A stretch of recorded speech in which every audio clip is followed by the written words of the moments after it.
Hey guys, welcome back to my channel. तो हम इस वीडियो में ईथर्स वन शॉट स्टार्ट करने वाले हैं। ओके, तो चलिए स्टार्ट करते हैं। ईथर्स की अगर मैं बात करूँ तो ईथर्स होते क्या हैं। ईथर्स मेरे ऐसे कंपाउंड्स होते हैं जिनमें ऑक्सीजन एटम दो एल्काइल या फिर अराइल ग्रुप के सेंटर में लगा होता है। ठीक है।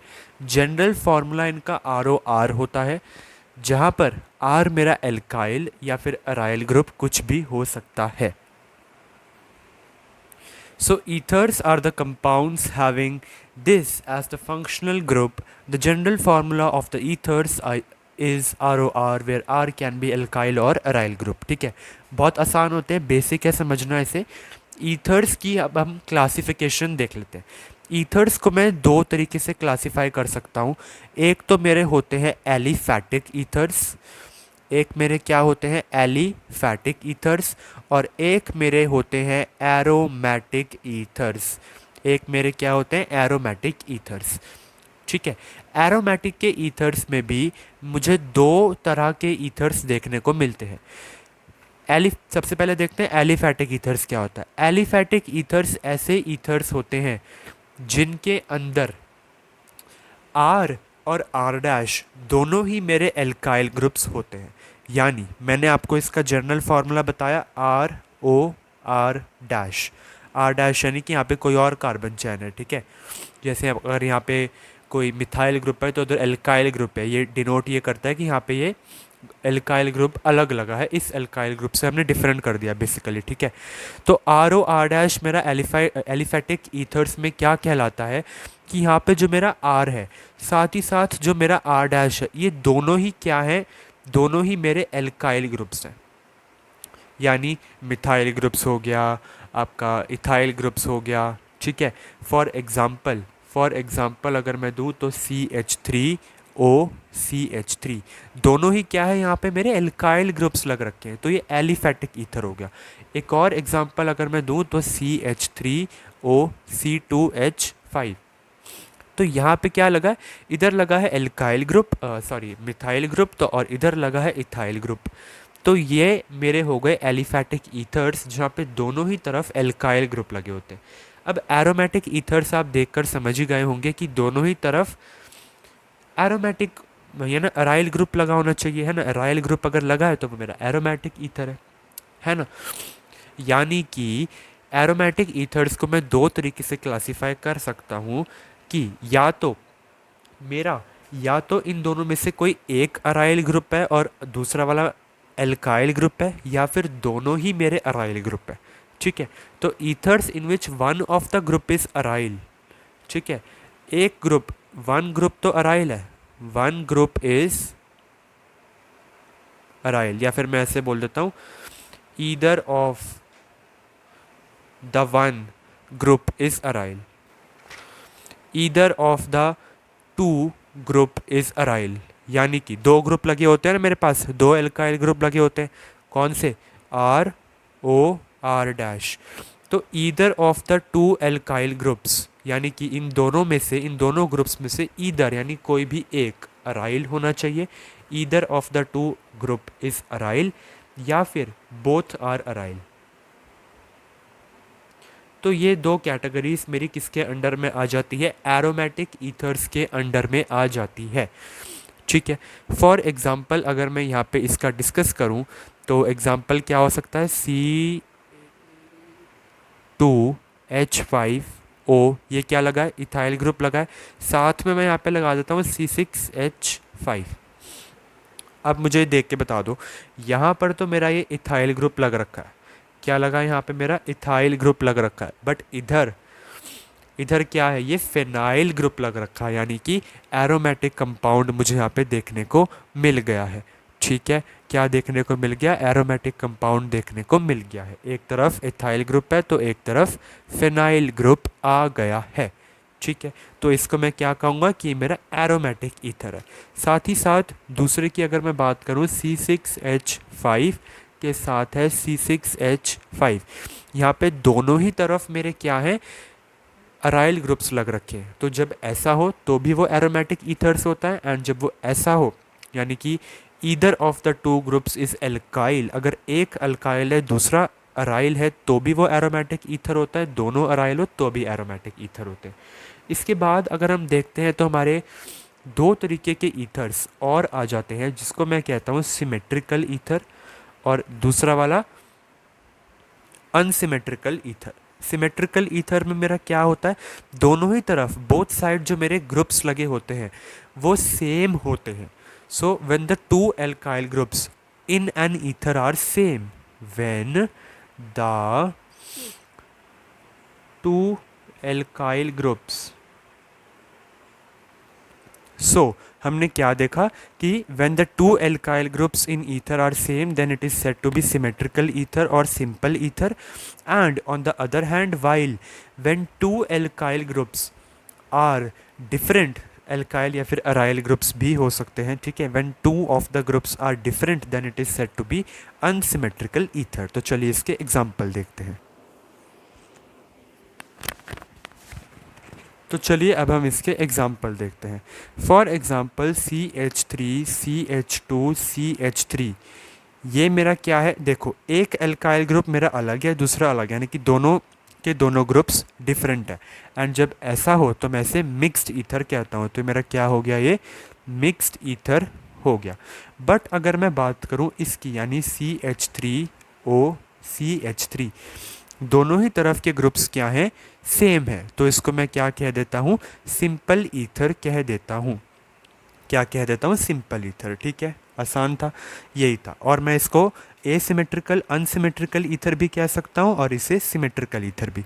ठीक है, तो हमने इसकी क्लासिफिकेशन अब देख ली है अच्छे से। चलिए अब हम डिस्कस करते हैं नोमेनक्लेचर ऑफ ईथर्स। तो हम स्टार्ट कर रहे हैं इसकी नोमेनक्लेचर। नोमेनक्लेचर में हम सबसे पहले देखते हैं कॉमन सिस्टम के अकॉर्डिंग हम ईथर्स को कैसे नेम कर सकते हैं। So according to common system, ethers are named according to the alkyl group attached to the oxygen atom. ठीक है, ये पहला पॉइंट नोट करने वाला है। अगला क्या है, the names of the alkyl और aryl groups are written as separate words alphabetically followed by ether as a word। ठीक है, तो मैंने बेसिक्स आपको रूल बता दिया। चलिए इसको एग्जाम्पल से देख लेते हैं कि कहने का यहाँ पे क्या मतलब हो रहा है।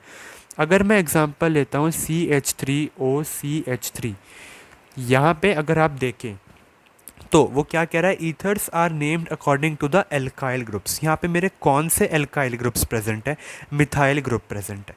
तो और दो मिथाइल ग्रुप है, तो मैं क्या प्रीफिक्स यूज़ करूँगा, डाई। डाई के बाद हम क्या लिखेंगे, मिथाइल। एंड वो क्या कह रहा है कि जब ऐसा हो, तो वैसे सेपरेट वर्ड्स में हम लिखते हैं जब ज़्यादा हो एल्काइल या फिर एराइल ग्रुप्स, एक से ज़्यादा या फिर डिफरेंट होने चाहिए, उसके लिए हम सेपरेट वर्ड में लिखते हैं। यहाँ पे तो दोनों सेम ही थे तो हमने प्रीफिक्स यूज़ किया डाई मिथाइल का। ठीक है, पर अगर दोनों ग्रुप्स अलग होते तो हम उनको सेपरेट वर्ड्स में लिखते। अभी आगे एग्जाम्पल में देखते हैं। यहाँ पे उसने क्या बोला, followed by the word ether, यानी डाई मिथाइल ईथर यहाँ पे इसका कॉमन नेम हो जाने वाला है। अगला डिस्कस करते हैं। मैं यहाँ पे ले लेता हूँ CH3O CH2 CH3, ये फिर से बेसिक वाला ही सबसे पहले हम ले रहे हैं। यहाँ पे क्या हो जाएगा, एक तरफ मिथाइल ग्रुप लगा है तो एक तरफ इथाइल ग्रुप लगा है। अब अल्फ़ाबेटिकली हमें लिखने होते हैं ग्रुप्स के नाम, यानी कि E पहले आता है या M पहले आता है। E पहले आता है इसलिए हम यहाँ पे इथाइल को पहले लिखने वाले हैं। तो ये हो जाएगा इथाइल मिथाइल ईथर। क्या बन गया, इथाइल मिथाइल ईथर, इसका नाम हो गया। ठीक है, अगले की अगर हम बात करते हैं तो इसका चलिए ये डिस्कस करते हैं। CH3 के साथ है O CH CH3 एंड साथ में CH3। ठीक है, CH3O CH3 CH3। तो इस कंपाउंड का अगर मैं यहाँ पे देखूँ, ऑक्सीजन के साथ तो नहीं लग सकता, कार्बन के साथ लगेगा ना, टेट्रावैलेंसी है इसकी। तो यहाँ पे अगर मैं इसका नाम करूँ तो एक तो यहाँ पे मिथाइल ग्रुप लगा है और एक यहाँ पे प्रोपाइल ग्रुप, इसे मत कहना बिकॉज प्रोपाइल तो स्ट्रेट चेन वाला हो जाता है, यहाँ पे ब्रांचिंग हो गई। और जब ऐसे ब्रांचिंग होती है तो हम इसे आइसोप्रोपाइल नाम दे देते हैं। तो इसका नाम क्या हो जाएगा, मिथाइल आइसोप्रोपाइल ईथर।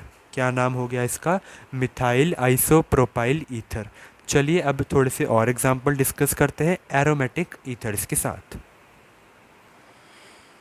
तो अगला मैं यहाँ पे ले लेता हूँ कि मेरे पास ये इसके साथ अटैच्ड है OCH3। ठीक है, तो इसका नाम आप गेस करिए जब तक मैं फिफ्थ क्वेश्चन लिख लेता हूँ। फिफ्थ में मेरे पास हो जाएगा OCH2CH3। तो इसका नाम आपने गेस कर लिया, एक तरफ मिथाइल लगा है एक तरफ फिनाइल लगा है। अब एम पहले आता है या पी, एम पहले आता है, तो ये क्या हो जाएगा, मिथाइल फिनाइल ईथर। ठीक है, और इसका एक स्पेशल कॉमन नेम, ये तो कॉमन सिस्टम के अकॉर्डिंग तो इसका ये नाम है ही, बट इसका एक स्पेशल कॉमन नेम भी रखा गया है, एंड उस कॉमन नेम को हम कहते हैं एनी सोल। क्या कह देते हैं, एनी सोल। ठीक है, इसका नाम। इसकी अगर बात करूँ तो एक तरफ इथाइल लगा है और एक तरफ फिनाइल ग्रुप लगा है, तो इसका नाम क्या बन जाएगा, इथाइल फिनाइल ईथर। एंड इसका भी एक स्पेशल नाम रख दिया गया है विच इज़ फिनेटोल। ठीक है, PHENETOLE, ये भी इसका एक स्पेशल कॉमन नेम रखा गया है। ठीक है, एक लास्ट डिस्कस कर लेते हैं, उसके बाद हम अगले पे चलेंगे which is IUPAC system. C6H5O CH2CH3। यहाँ पे एक तरफ लगा है एल्काइल ग्रुप एंड यहाँ पे एक तरफ लगा है फिनाइल ग्रुप, तो इसका नाम क्या हो जाएगा खुद बताइए। फिर से वही सेम ऊपर वाला है ना, बस स्ट्रक्चर अलग करके थोड़ा सा लिख दिया है ना। इसका नाम क्या हो जाएगा, इथाइल फिनाइल ईथर। ठीक है, तो चलिए अब हम डिस्कस करते हैं अकॉर्डिंग टू IUPAC सिस्टम।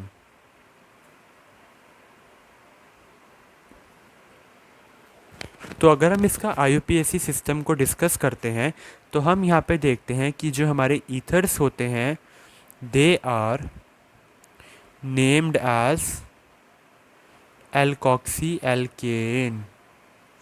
ठीक है, एल्कोक्सी एल्केन्स में हम लिखते हैं।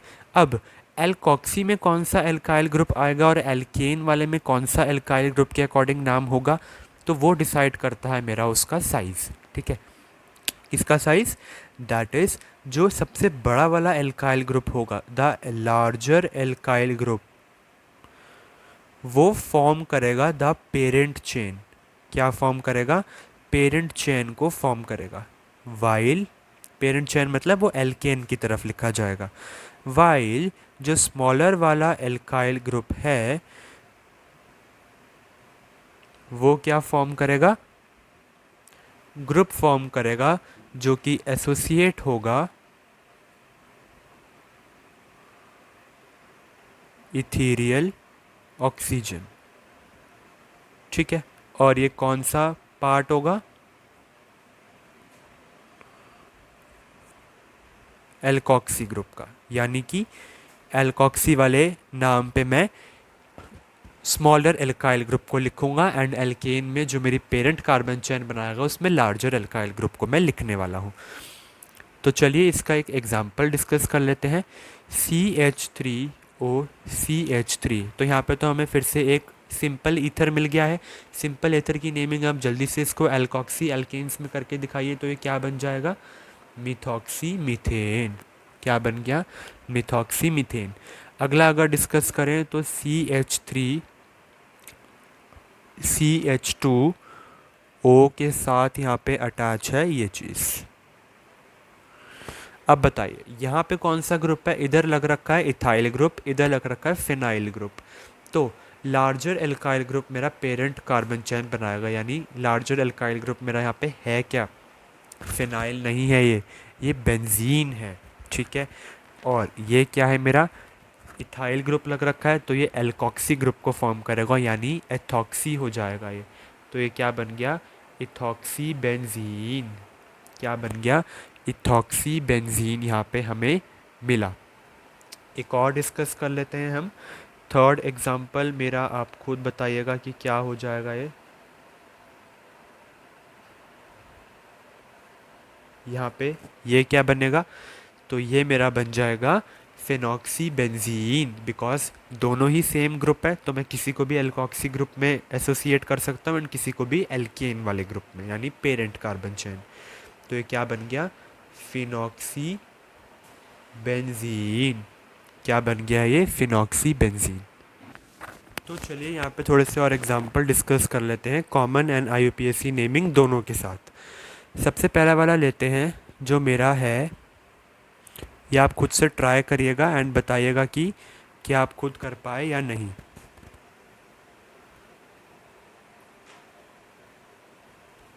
चलिए इसका नाम गेस करिए जब तक मैं सेकेंड क्वेश्चन लिख लेता हूँ।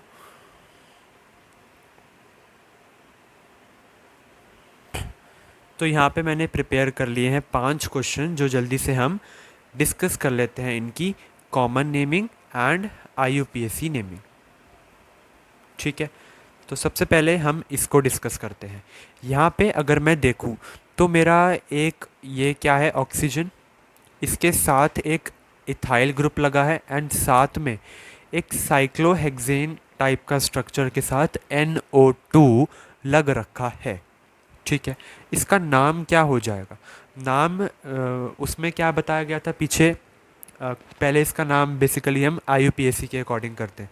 पीछे अभी हमने, क्योंकि उसके रूल्स अभी रिसेंटली ही देखे हैं, वही कंटिन्यूएशन में चल रहा था। तो यहाँ पे अभी हमने पीछे पीछे रूल कौन सा डिस्कस किया था कि जो स्मॉलर ग्रुप होता है वो एल्कॉक्सी ग्रुप का पार्ट बनता है। स्मॉलर यहाँ पे ये है, तो ये एल्कॉक्सी यानी इथॉक्सी तो आएगा, ये तो पता लग गया। और नाइट्रो ग्रुप है इसलिए नाइट्रो साइक्लोहेक्सेन है। अब इसको मैं नंबर 1 नेमिंग करता हूँ और इसको नंबर 2। तो इसका नाम आप खुद डिसाइड करिए। अब आईयूपीएसी नेमिंग क्या हो जाएगी, आईयूपीएसी नेमिंग इसकी हो जाएगी 1 नंबर पे लगा है इथॉक्सी, तो 1 इथॉक्सी, एंड 2 नंबर पे क्या लगा है, नाइट्रो, 2 नाइट्रो साइक्लोहेक्सेन। ये इसकी हो गई IUPAC naming, 1 ethoxy 2 nitro cyclohexane. बात करते हैं इसकी आईयूपीएसी नेमिंग की, बात करते हैं इसके कॉमन नेम की। कॉमन नेम, तो कॉमन नेम इसका आप गेस करना कमेंट बॉक्स में, इसका आंसर आपको कमेंट बॉक्स में ही पिन किया हुआ मिल जाएगा जो भी करेक्ट होगा, ठीक है। देखते हैं how much did you understand, ठीक है। अगले पे चलते हैं। अगला मेरा आ रहा है यहाँ पे ऑक्सीजन के साथ लगा है C2H5, और इधर क्या लगा है, ये कौन सा ग्रुप था, अभी अभी पीछे हमने डिस्कस किया था, आइसोप्रोपाइल किया था डिस्कस, बिल्कुल अभी अभी तो हमने पीछे डिस्कस किया है इसे, है ना। तो अगर इसका कॉमन नेम मैं आपको बताऊं तो कॉमन नेम क्या हो जाएगा, यहाँ पे लगा है इथाइल ग्रुप और इधर लगा है आइसोप्रोपाइल का ग्रुप। तो ई पहले आता है या आई पहले आता है, ई पहले आता है, तो मैं क्या लिख दूंगा, इथाइल आइसोप्रोपाइल ईथर। क्या बन गया ये, इथाइल आइसोप्रोपाइल ईथर, ठीक है, आसान था। और अगर मैं इसकी आईयूपीएसी नेमिंग की बात करूं तो आईयूपीएसी से तो मैं नंबरिंग यहाँ से कर सकता हूँ। सेकेंड ग्रुप पे मेरा क्या लगा है, इथॉक्सी ग्रुप लगा है, तो ये क्या बन जाएगा, 2 इथॉक्सी और 3 कार्बन की चैन है, तो ये बन गया प्रोपेन, 2 इथॉक्सी प्रोपेन, ठीक है, फाइन है, ओके। तो आई होप आपको कॉमन नेमिंग करनी भी अब आ रही है एंड आईयूपीएसी नेमिंग भी करनी आ रही है। तो चलिए अब इसको डिस्कस करते हैं। ये वाला भी फिर से एक सिंपल है, हम कर चुके हैं, इसका भी एक बार कमेंट बॉक्स में आप बताना, कॉमन नेम भी और आईयूपीएसी नेमिंग भी। बात करते हैं इसकी, ये थोड़ा सा आपके लिए नया आ गया है। यहाँ पे क्या हुआ है, ब्रोमो ग्रुप लगा दिया है, ठीक है। तो ये बेसिक से मेरा बन क्या जाएगा, ये ब्रोमो ग्रुप भी है एंड मिथॉक्सी ग्रुप भी ये बन सकता था। तो ये बन गया ब्रोमो मिथॉक्सी बेंजीन। क्या बन गया, ब्रोमो मिथॉक्सी बेंजीन। एंड ये अकॉर्डिंग टू आईयूपीएसी है, ये कॉमन नेमिंग है इसकी। हाँ जी, तो ये इसकी आईयूपीएसी नेमिंग बताई है, ब्रोमो मिथॉक्सी है ना, तो bromo methoxy benzene. And because यहाँ पे डायरेक्ट मिथॉक्सी ग्रुप नहीं है, ब्रोमो मिथॉक्सी है, तो हम इसको पैरेंथेसिस में लेकर आते हैं। This you can consider as a rule कि जब भी हैलो ग्रुप लगा होगा मेरे एल्काइल ग्रुप के साथ, यानी हाइड्रोजन को सब्स्टिट्यूट करके हैलो ग्रुप आ गया यहाँ पे, तो मैं उसको विद इन पैरेंथेसिस लिखूंगा। तो ब्रोमो मिथॉक्सी बेंजीन हो गया ये इसका क्या था, आईयूपीएसी नेमिंग थी। कॉमन नेम फिर से आप मुझे इसका कमेंट बॉक्स में बता सकते हैं, ठीक है। अगर मैं इसको डिस्कस करूं तो यहाँ पे देखिए, फिर से मैं अपनी कार्बन चैन को क्या करूँगा, नेमिंग करने वाला हूँ। एंड कार्बन चैन नेम मैं कहाँ से करना स्टार्ट करूँ, इधर से स्टार्ट कर दे। 1 2 3 4, 4 कार्बन चैन है, तो प्रीफिक्स क्या होगा मेरी, ब्यूट, सारे एन है, सिंगल है तो ब्यूटेन। एंड 2 पे क्या लगा है, इथॉक्सी ग्रुप लगा है, तो ये हो गया 2 इथॉक्सी ब्यूटेन। और ये है क्या, आईयूपीएसी नेम है, क्या हो गया, 2 इथॉक्सी ब्यूटेन। कॉमन नेम भी अगर मैं इसका डिस्कस कर ही लूँ तो वो क्या हो जाता है, एक जगह इथाइल ग्रुप लगा है तो एक जगह ब्यूटाइल ग्रुप लगा है, तो ई पहले आता है या बी, बी पहले आता है, तो ये हो जाएगा ब्यूटाइल इथाइल ईथर। क्या हो गया, ब्यूटाइल इथाइल ईथर, ठीक है, ये इसका कॉमन नेम हो गया। तो चलिए अब हम डिस्कस करते हैं आइसोमेरिज्म इन ईथर्स। तो चलिए अब हम डिस्कस कर लेते हैं isomerism in ethers. Isomerism in ethers में सबसे पहले हम डिस्कस करेंगे चेन आइसोमेरिज्म। क्या डिस्कस करेंगे, chain isomerism.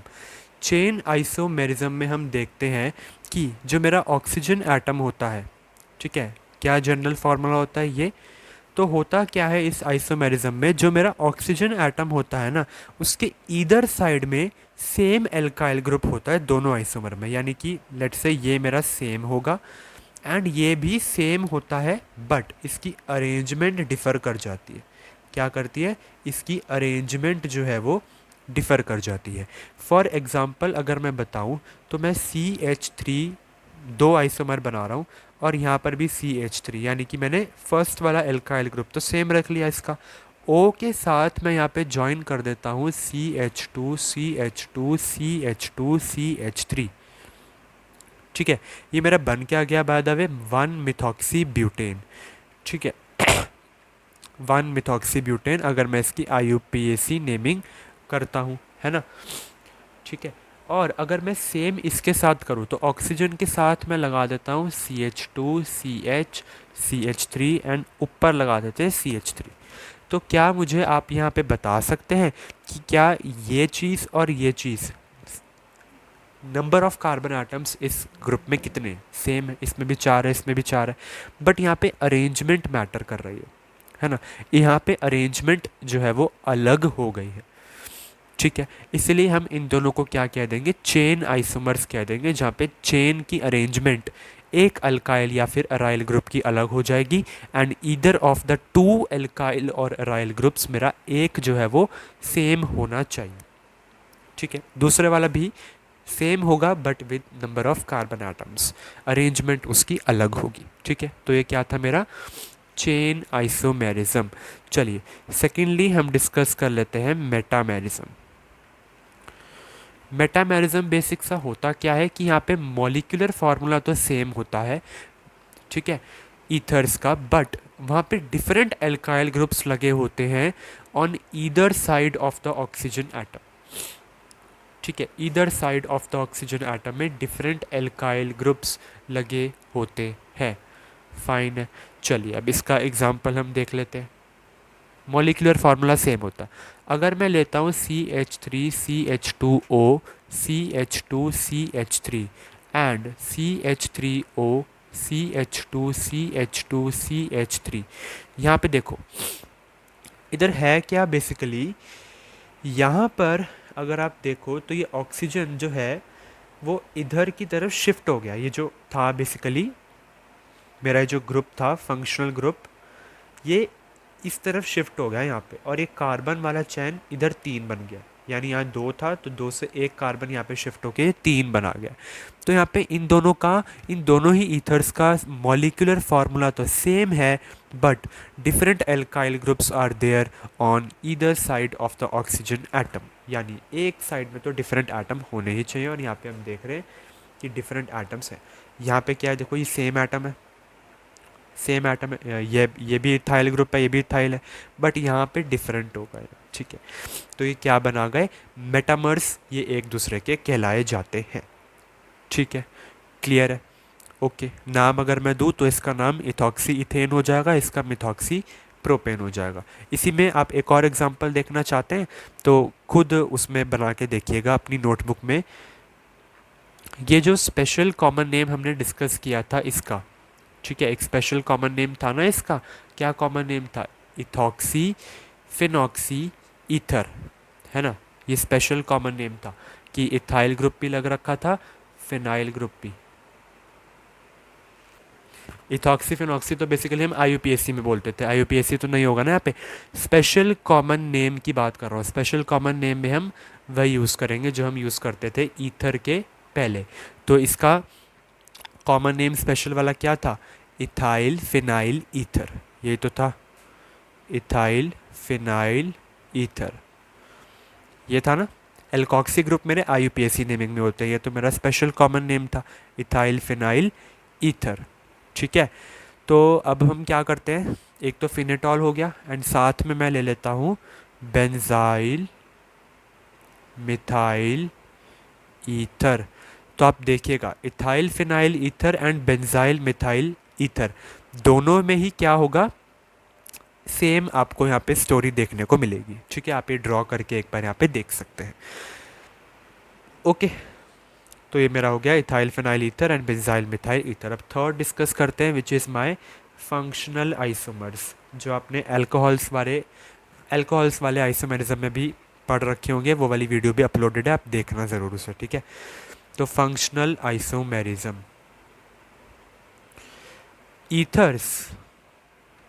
Ethers are the functional isomers of alcohols. ये एल्कोहल्स के क्या होते हैं, फंक्शनल आइसोमर्स होते हैं। फॉर एग्जांपल अगर मैं यहाँ पे बात करूँ तो CH3O CH3, एंड ये क्या है, मिथॉक्सी मीथेन, एंड CH3CH2OH, ये क्या है, ethanol. Ethanol and methoxy methane यहाँ पे मेरे क्या हैं, फंक्शनल आइसोमर्स हैं, बिकॉज यहाँ पे ईथर्स ऐसे हैं जो कंटेन कर रहे हैं 2 और मोर कार्बन एटम्स, जो फंक्शनल आइसोमर्स बना देते हैं अल्कोहल्स के। यानी कि मेरा फंक्शनल ग्रुप ही यहाँ पे चेंज हो गया है, देख रहे हो। ठीक है ना, और नंबर ऑफ कार्बन एटम यहाँ पे सेम रहे हैं, फाइन। तो ये हो गया फंक्शनल आइसोमेरिज्म। चलिए अब हम डिस्कस करते हैं स्ट्रक्चर ऑफ ईथर। अगर हम बात करते हैं स्ट्रक्चर ऑफ ईथर की, तो हम यहाँ पे देखते हैं कि जो मेरा ईथर का मॉलिक्यूल होता है ना, ईथर के मॉलिक्यूल का जो स्ट्रक्चर है वो बहुत ज़्यादा सिमिलर होता है with that of the molecule of water. ठीक है, वाटर के मॉलिक्यूल से। अब होता क्या है, यहाँ पे तो R O R' ऐसा होता है, इधर HOH, दोनों में ही आप अगर देखो तो यहाँ पे टेट्राहेड्रल ज्योमेट्री हमें देखने को मिलती है। इसीलिए जो इसके बीच का एंगल होता है, बॉन्ड एंगल बनता है, उसे मैं टेट्राहेड्रल एंगल कहता हूँ। ठीक है, एंड यहाँ पे ये बात देखी गई है कि इन दोनों के कंपैरिजन में ईथर्स का जो टेट्राहेड्रल एंगल होता है वो बहुत ज़्यादा होता है with that of the water. ठीक है, क्यों, बिकॉज यहाँ पे देखो मेरे दो एल्काइल या फिर अराइल ग्रुप्स लग रखे, दो सेम ग्रुप्स अगर यहाँ पे लगेंगे तो ऑब्वियसली इन दोनों के बीच में रिपल्सिव फोर्सेस एक्ट करेंगी। बिकॉज इन दोनों के बीच में रिपल्सिव फोर्सेस एक्ट करेंगी तो ये जो है वो पूरे का पूरा टेट्राहेड्रल एंगल को इंक्रीज कर देंगे। यानी बॉन्ड एंगल जो है वो ईथर के केस में ज़्यादा होता है विद कंपैरिजन टू वाटर। ठीक है, बिकॉज वाटर में तो यहाँ पे लाइटर एटम्स लग रखे हैं, दोनों ही हाइड्रोजन, ये कितना ही बॉन्ड एंगल बना लेंगे। और अगर मैं बात करूँ हाइब्रिडाइजेशन की, तो ईथर में जो मेरा ऑक्सीजन होता है ये sp3 हाइब्रिडाइजेशन शो करता है। क्या शो करता है? sp3 हाइब्रिडाइजेशन शो करता है। यहाँ पे जो मेरा ऑक्सीजन है इसके पास 4 sp3 हाइब्रिड ऑर्बिटल्स पाए जाते हैं। क्या पाए जाते हैं? 4 sp3 हाइब्रिड ऑर्बिटल्स हमें देखने को मिलते हैं ईथर्स में। इन 4 sp3 हाइब्रिड ऑर्बिटल्स में से 2 sp3 हाइब्रिड ऑर्बिटल्स तो ओवरलैप कर रहे होते हैं with that of the hybrid orbitals of the carbon. ठीक है, सो जो 2 हाइब्रिड ऑर्बिटल्स होते हैं sp3 hybrid orbitals of the oxygen, वो ओवरलैप कर लेते हैं कार्बन के sp3 हाइब्रिड ऑर्बिटल्स को। ठीक है, वो भी क्या बनाता है? sp3 हाइब्रिड ऑर्बिटल बनाता है, तो वो उससे ओवरलैप करते हैं। अब बचे 2, तो जो बाकी के 2 होते हैं वो कंटेन करते हैं lone pairs of oxygen atom. ठीक है, so the remaining sp3 hybrid orbitals contain a lone pair of electrons in case of oxygen. ठीक है, तो यहाँ पे बेसिकली मैंने पूरा हाइब्रिडाइजेशन आपको बता दिया है। ठीक है, एंड इसी की वजह से हमें यहाँ पे क्या देखने को मिलता है? एक बेंट शेप या फिर एंगुलर स्ट्रक्चर देखने को मिलता है। स्ट्रक्चर ऑफ ईथर हमने डिस्कस किया, विच इज़ एंगुलर या फिर बेंट स्ट्रक्चर। ठीक है, ओके, तो चलिए अब हम डिस्कस करते हैं physical properties of ethers. Physical properties में हम सबसे पहले बात कर लेते हैं हमारे फिजिकल स्टेट की। तो फिजिकल स्टेट की अगर मैं बात करूं, तो जो मेरे लोअर ईथर्स होते हैं, लोअर ईथर्स आर गैसेस। ठीक है, एंड जो हायर मेंबर्स होते हैं ईथर्स के, they exist as low boiling liquids. ठीक है, लो बॉइलिंग लिक्विड्स की तरह वो एग्जिस्ट करते हैं। एंड अगर हम इनकी स्मेल की बात करें तो इनकी एक प्लीजेंट स्मेल होती है। ठीक है, क्लियर है। सेकेंडली अगर मैं बात करूं इसके बॉइलिंग पॉइंट की, तो बॉइलिंग पॉइंट की अगर मैं बात करूं तो ये जनरली इसका boiling point of ethers are low. क्यों लो होता है? Due to no intermolecular hydrogen bonding as in alcohols. Alcohols में हमने देखा था कि जो लोअर अल्कोहल्स मेरे होते थे उनका बॉइलिंग पॉइंट का क्या ट्रेंड था कि उनकी बॉइलिंग पॉइंट बहुत ही ज़्यादा होती थी, बिकॉज लोअर अल्कोहल्स मेरे क्या बनाते थे? लोअर अल्कोहल्स मेरे बनाते थे इंटरमॉलिक्यूलर हाइड्रोजन बॉन्डिंग, जिसकी वजह से उनको ऐसा डिस्क्रीट मॉलिक्यूल ना कंसिडर करके एसोसिएटेड अल्कोहल्स ही कंसिडर किया जाता था। अब इतने बड़े स्ट्रक्चर का अगर अल्कोहल का अगर स्ट्रक्चर इतना बड़ा होगा तो ऑब्वियसली उसका बॉइलिंग पॉइंट इंक्रीज करता था। बट हम देखते थे कि with the increase in molecular mass of alcohols, हमने देखा कि उसका जो बॉइलिंग पॉइंट है वो डिक्रीज होता था, बिकॉज जैसे ही अल्कोहल्स का मास इंक्रीज होता है वैसे ही एल्काइल ग्रुप्स का साइज़ बढ़ता रहता है। एल्काइल ग्रुप का साइज़ बढ़ने की वजह से वो रेजिस्ट करता है इस हाइड्रोक्सिल ग्रुप को इंटरमॉलिक्यूलर हाइड्रोजन बॉन्डिंग बनाने के लिए, तो वहाँ पे बॉइलिंग पॉइंट उनका डिक्रीज़ होता था। बट अगर हम ईथर्स की बात करें तो ईथर्स में होता क्या है? ईथर्स में मेरा स्ट्रक्चर कुछ ऐसा होता है। ठीक है, यानी कि यहाँ पे अगर मैं देखता हूँ तो ऑक्सीजन एंड एल्काइल ग्रुप के बीच में इतनी ज़्यादा पोलैरिटी हमें देखने को नहीं मिलती है, क्योंकि यहाँ पे पोलैरिटी कम होती है, इसीलिए ये इंटरमॉलिक्यूलर हाइड्रोजन बॉन्डिंग नहीं करते हैं, बिकॉज यहाँ पे इनकी पोलैरिटी कम होती है, वेयरस हाइड्रोक्सिल ग्रुप की पोलैरिटी ज़्यादा हुआ करती थी। ठीक है, तो ये हमने यहाँ पे देखा कि जनरली बॉइलिंग पॉइंट जो ईथर्स का है वो लो ही होता है, बिकॉज यहाँ पे वो इंटरमॉलिक्यूलर हाइड्रोजन बॉन्डिंग नहीं करते हैं। ठीक है, as compare to the alcohols of comparable mass, उसी से हम इसे कंपेयर कर पाएंगे। ठीक है, ओके, तो अगला हम बात करते हैं इसके सॉल्युबिलिटी की। सॉल्युबिलिटी में ये ट्रेंड देखा गया है कि जो मेरे ईथर्स होते हैं they are soluble in water. क्या होते हैं, वो वाटर में सॉल्युबल होते हैं। उसी तरह और जो सॉल्युबिलिटी का ट्रेंड है ये हम बिल्कुल अच्छे से मैच कर सकते हैं with that of the solubility of alcohols in water.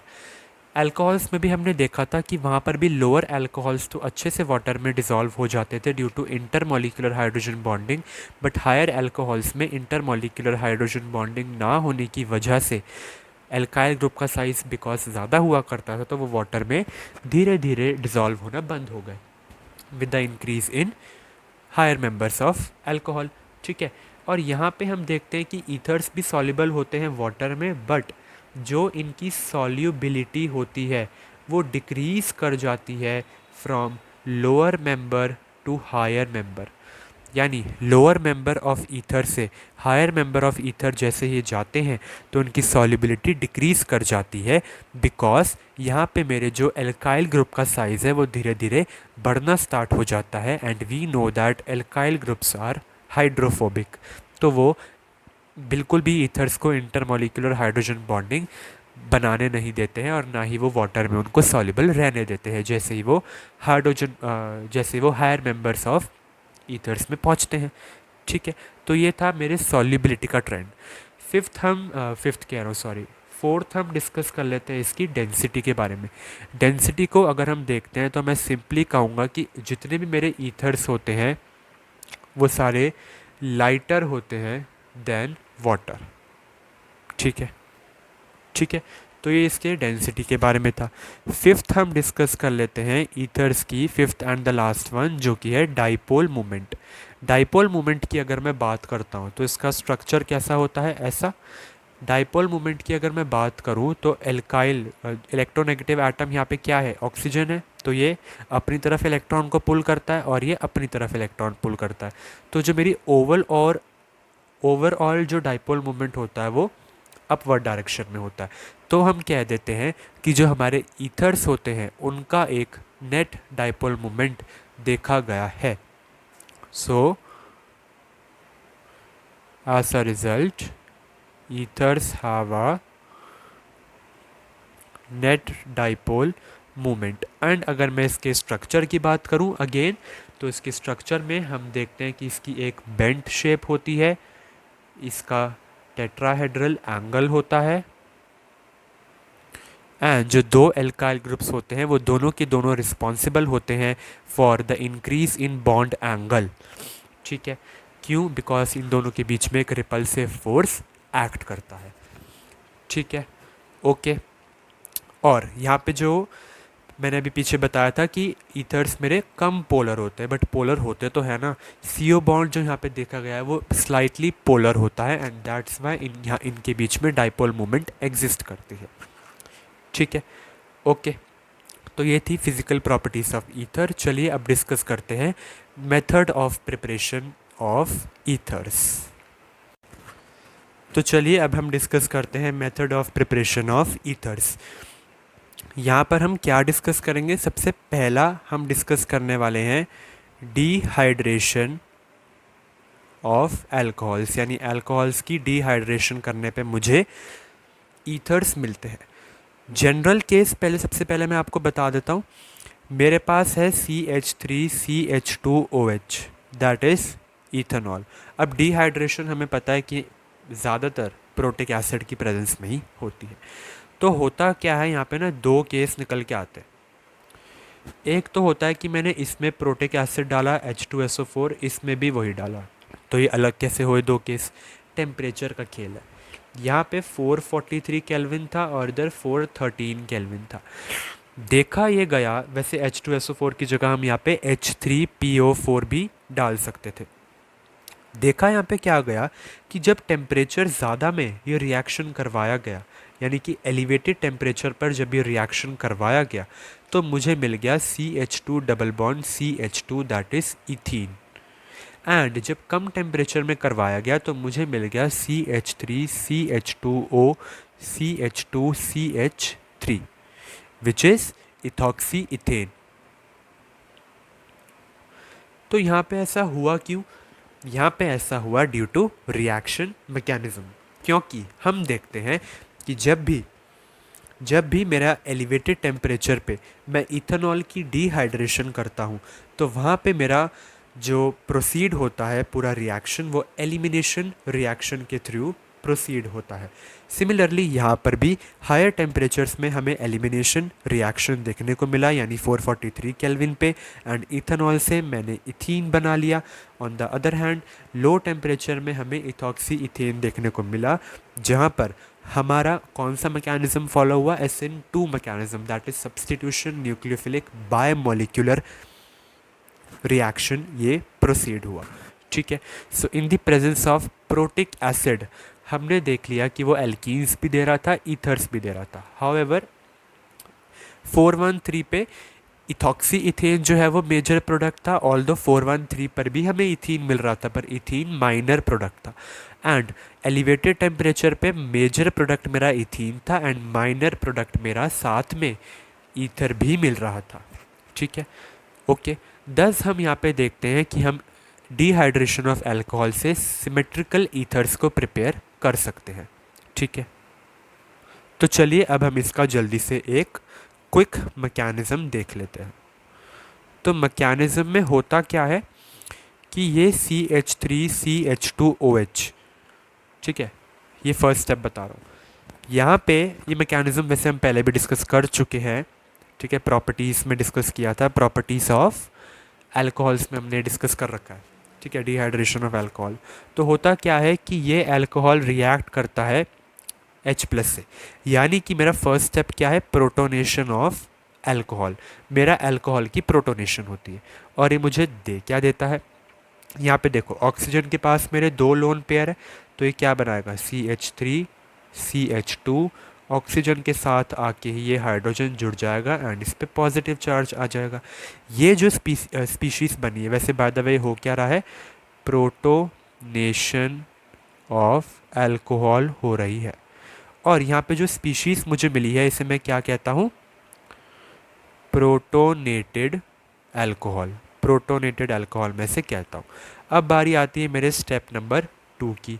ये प्रोटोनेटेड अल्कोहल क्या करता है, CH3CHHO पॉजिटिव HH होता क्या है, ये रिएक्ट कर जाता है एक दूसरे अल्कोहल के मॉलिक्यूल के साथ, यानी CH3CH2OH, और इसके पास भी लोन पेयर है। ठीक है, होता क्या है, ये ऑक्सीजन को पॉजिटिव चार्ज तो बिल्कुल भी पसंद नहीं है, तो ये कार्बन से ड्यू टू इलेक्ट्रोनेगेटिव ज़्यादा होने की वजह से ये कार्बन से इलेक्ट्रॉन ले लेता है एंड ये बना क्या देता है, CH3CHH पॉजिटिव चार्ज एंड साथ मेरा वाटर रिलीज़ हो जाता है। ठीक है, वैसे मेरे रिएक्शन ऐसे चल रही है। तो अगले पे मुझे क्या देखने को मिलता है, ये जो पॉजिटिव चार्ज यहाँ पे बना है ये इस लोन पेयर के साथ बॉन्ड बना लेता है। अगले ही स्टेप पे मुझे क्या मिलता है, CH3CH2O के साथ एक H भी था, साथ में ये CH2 भी आ जाता है एंड CH3 भी मिलता है। बट यहाँ पे इसका एक पॉजिटिव चार्ज हमें देखने को मिलता है। क्या देखने को मिलता है, पॉजिटिव चार्ज, और रिएक्शन से निकला क्या, वाटर भी निकल जाता है। क्या निकलता है, वाटर भी निकलता है। ये जो स्पीशीज़ बनी है इसको मैं कहता हूँ प्रोटोनेटेड इथॉक्सी इथेन। क्या कहता हूँ, प्रोटोनेटेड इथॉक्सी इथेन। ठीक है, फाइन है। और यहाँ पे जो ये आयन बना है इस आयन को मैं कहता हूँ ऑक्सोनियम आयन। क्या कहता हूँ, ऑक्सोनियम आयन इसे मैं कहता हूँ। अब बारी आती है स्टेप 3 की। स्टेप 3 पे मेरा क्या होता है, डी प्रोटोनेशन, जो कि साफ साफ पता लग रहा है होना ही था, क्योंकि ऑक्सीजन को पॉजिटिव चार्ज तो बिल्कुल पसंद नहीं है, तो वो हाइड्रोजन से इलेक्ट्रॉन लेके क्या बना देता है, CH3CH2, साथ में O के साथ CH2CH3, और ये मेरा यहाँ पे क्या बन जाता है, die ethyl ether which is a symmetrical ether. साथ में यहाँ पे H+ मेरा रिलीज हो जाता है, तो हो गई ना डीप्रोटोनेशन। तो हमें यहाँ पे मिला क्या प्रोडक्ट में, डाई इथाइल ईथर। और यहाँ पे देखा यह गया है कि ये वाला जो स्टेप है डीप्रोटोनेशन का, ये बहुत ही फास्ट होता है और रेट ऑफ रिएक्शन को ये इतना अफेक्ट नहीं करता है। ठीक है, ओके, फाइन है, ठीक है। और हम यहाँ पे अगर कुछ इसके इम्पॉर्टेंट पॉइंट्स की बात करें तो इम्पॉर्टेंट पॉइंट्स में ये आता है कि जो हम एल्काइल ग्रुप यूज़ कर रहे हैं ना, ये वाला, ये जो एल्काइल ग्रुप हम यहाँ पे यूज़ कर रहे हैं ये अनहिंडर्ड होना चाहिए। क्यों अनहिंडर्ड होना चाहिए? बिकॉज हमें पता है कि SN2 रिएक्शन में हिंड्रेंस बिल्कुल भी अच्छी नहीं होती है। हिंड्रेंस अगर होती है तो वहाँ पे न्यूक्लियोफाइल को अटैक करने में डिफ़िकल्टी आती है, राइट। तो हिंड्रेंस नहीं होनी चाहिए, राइट। और ये जो हमने मेथड डिस्कस किया है ये मेनली डिहाइड्रेट करता है प्राइमरी अल्कोहल्स को, यानी यहाँ प्राइमरी अल्कोहल यूज़ करते हैं। मैंने बताया ना, प्राइमरी अल्कोहल्स में सबसे ज़्यादा फीजिबल होता है रिएक्शन, ठीक है। तो अगर हम इसकी ऑर्डर ऑफ रिएक्टिविटी देखेंगे तो प्राइमरी में सबसे ज़्यादा, फिर सेकेंडरी में, फिर टर्शरी में। तो ये तो पता लग गया आपको कि सेकेंडरी टर्शरी में भी होता है, तो वो डिस्कस करते हैं। तो होता क्या है, अगर मैं अपने 2 डिग्री अल्कोहल को रिएक्ट करवाता हूँ कंसनट्रेटेड H2SO4 लो टेम्परेचर में, ठीक है, तो यहाँ पे बनना क्या चाहिए, ईथर बनना चाहिए। पर हमें यहाँ पे क्या देखने को मिलता है, एक एल्कीन देखने को भी मिल जाता है। क्या देखने को मिलता है, एल्कीन। एंड यहाँ पे ये मेजर प्रोडक्ट होता है, साथ ही साथ हमें ईथर भी देखने को मिलता तो है।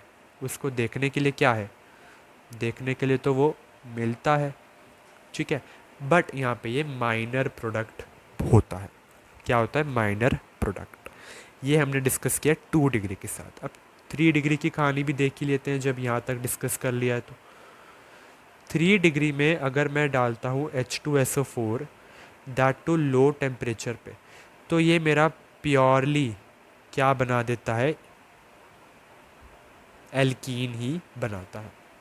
और ये है क्या, यहाँ पे ध्यान से देखिए, सेकंड पोजीशन पे मिथाइल ग्रुप लग रखा है, 2 मिथाइल, यहाँ से स्टार्ट करा 1 2 3, तो ये 1 2 3, 2 मिथाइल प्रोपीन, और यहाँ पे ये मेरा मेजर प्रोडक्ट होता है। तो देख रहे हो, जनरली यहाँ पे प्राइमरी अल्कोहल्स को ही हम डिहाइड्रेट करते हैं, तो जाके मुझे ईथर मिलता है अच्छा वाला लो टेम्परेचर पे। पर अगर लो टेम्परेचर पे ही हम 2 डिग्री को भी एंड 3 डिग्री को भी कर दे तो 3 डिग्री तो बिल्कुल भी नहीं देता है ईथर, 2 डिग्री देता भी है तो वो माइनर प्रोडक्ट होता है। मेजर प्रोडक्ट तो यहाँ पे एल्कीन ही होता है, ठीक है। एंड एक और हमने यहाँ पे चीज़ देखी कि जितने भी हमें यहाँ पे ईथर्स मिल रहे हैं वो सारे सिमेट्रिकल ईथर्स मिल रहे हैं। तो ये इशारा आई गेस काफ़ी होगा ये कहने के लिए कि this method is not preferably made for the preparation of unsymmetrical ethers. क्यों, रीज़न है उसका, हर एक चीज़ का रीज़न है। देखो, अल्कोहल की डिहाइड्रेशन कर रहे हैं तो वहाँ पे मुझे 2 मोल्स ऑफ अल्कोहल चाहिए होता है। अभी पीछे मैकेनिज्म में देखा ना, 2 अल्कोहल मेरे काम आ रहे थे मैकेनिज्म में। तो यहाँ पे होता क्या है कि अगर मेरा अल्कोहल एक दूसरे अल्कोहल के साथ रिएक्ट करता है कंसनट्रेटेड H2SO4 के साथ, तो यहाँ पे मुझे ROR भी मिलता है, R-OR- भी मिलता है, प्लस ROR- भी देखने को मिलता है। दस यही रीज़न है हमें इतने सारे प्रोडक्ट मिल गए, मिक्स्ड प्रोडक्ट हमें यहाँ पे देखने को मिलते हैं। तो क्योंकि हमें यहाँ पे मिक्स्ड प्रोडक्ट देखने को मिल रहे हैं, इसीलिए हमारा जो ये रिएक्शन है ये अनसिमेट्रिकल ईथर्स को नहीं बनाता है। हमें हमेशा सिमेट्रिकल ईथर्स ही चाहिए होते हैं इस डिहाइड्रेशन ऑफ अल्कोहल से, ठीक है। So this method is not used for the preparation of unsymmetrical ethers. चलिए अब हम second method of preparation discuss करते हैं। तो सेकेंड मेरा जो मेथड आता है वो है from alkyl halides bye Williamson synthesis, ठीक है। तो अब ये डिस्कस करते हैं। यहाँ पे इसको एक बेस्ट मेथड माना जाता है फॉर प्रिपेयरिंग सिमेट्रिकल भी एंड अनसिमेट्रिकल भी। तो ये सिमेट्रिकल ईथर्स को भी प्रिपेयर करता है, साथ ही साथ अनसिमेट्रिकल ईथर्स को भी ये प्रिपेयर करने के लिए यूज़ होता है, एंड इवन ये बेस्ट मेथड कंसिडर किया जाता है। तो होता क्या है यहाँ पे, 2 मोल्स ऑफ अल्कोहल जब मेरा रिएक्ट करता है 2 मोल्स ऑफ सोडियम के साथ, तो मुझे यहाँ पे मिलता है, ये क्या है मेरा एलिफैटिक मोनोहाइड्रिक अल्कोहल है है ना, मोनोहाइड्रिक अल्कोहल है। यहाँ पे मैंने इसको मेटल, एक्टिव मेटल के साथ रिएक्ट कराया, which is sodium, active metal कहते हैं इसे। तो मुझे मिल क्या गया, 2 moles of R-ONA plus H2 यहाँ से निकला। ये जो चीज़ मुझे यहाँ पे मिली है ना, इसको मैं कहता हूँ सोडियम एल्कोक्साइड। क्या कहता हूँ, सोडियम एल्कोक्साइड। ठीक है, क्या कहता हूँ मैं इसे, सोडियम एल्कोक्साइड। होता क्या है कि ये सोडियम एल्कोक्साइड मैं यूज़ करूँगा अपने एल्काइल हेलाइड के साथ फॉर प्रिपेयरिंग ईथर, यानी कि R-ONA, O negative Na plus को जब मैं रिएक्ट करवाऊँगा एल्काइल हेलाइड के साथ, तो मुझे मिलेगा क्या, ये वाली जो स्पीशीज़ है ये बाहर निकल जाएगी एंड मिल क्या मुझे जाएगा, R-OR प्लस NaX बाहर निकल जाएगा। और ये क्या बन गया, यही तो मेरा बन गया अनसिमेट्रिकल ईथर। तो पिछले मेथड ऑफ प्रिपरेशन से जो हम अनसिमेट्रिकल ईथर नहीं बना पा रहे थे, वो हमने इस मेथड से बना दिया अनसिमेट्रिकल ईथर। किसकी हेल्प से, सोडियम एल्कोक्साइड की हेल्प से मैंने इसे बना दिया। पर अगर हम बात करते हैं सोडियम फेनॉक्साइड की, जैसे कि मेरा यहाँ पे सोडियम एल्कोक्साइड बना है, वैसे ही सोडियम फेनॉक्साइड भी तो होगा ना। तो होता क्या है कि अगर मैं सोडियम फेनॉक्साइड को रिएक्ट करवाता हूँ अपने एल्काइल हेलाइड के साथ, तो ये मुझे फिर से वही सेम चीज़ दे देता है ना, यानी कि NaBr निकल जाता है एंड यहाँ पे मुझे OCH3 मिल गया, जिसका स्पेशल कॉमन नेम एनिसोल हमने डिस्कस किया था। राइट, होता है ना ये। तो ये देखने को मिला है। एंड यहाँ पे एक बात बहुत ज़रूरी है एंड वो है कि जो मैं यहाँ पे एल्काइल हेलाइड यूज़ करता हूँ ना, वो प्राइमरी होना चाहिए, सेकेंडरी टर्शरी नहीं होना चाहिए। बिकॉज प्राइमरी एल्काइल हेलाइड से ही मैं ये रिएक्शन जो है वो फिजिबल होगी, बिकॉज इसका मैकेनिज्म SN2 मैकेनिज्म अगेन है। ठीक है, हाउएवर 2 डिग्री एंड 3 डिग्री भी रिएक्शन होती तो है, बट वहाँ पे SN2 भी होता है, एलिमिनेशन भी होता है, बट SN2 से ज़्यादा जो होता है वो एलिमिनेशन रिएक्शन देखने को मिलता है जब मेरा सेकेंडरी और टर्शरी एल्काइल हेलाइड हो। तो चलिए उसके साथ पहले हम रिएक्शन देख लेते हैं। सबसे पहले हम प्राइमरी यूज़ करते हैं, यानी CH3CH2Br। ये क्या है, मेरा प्राइमरी एल्काइल हेलाइड है। इसके साथ मैं यूज़ कर लेता हूँ एक टर्शरी सोडियम का एल्कोक्साइड। तो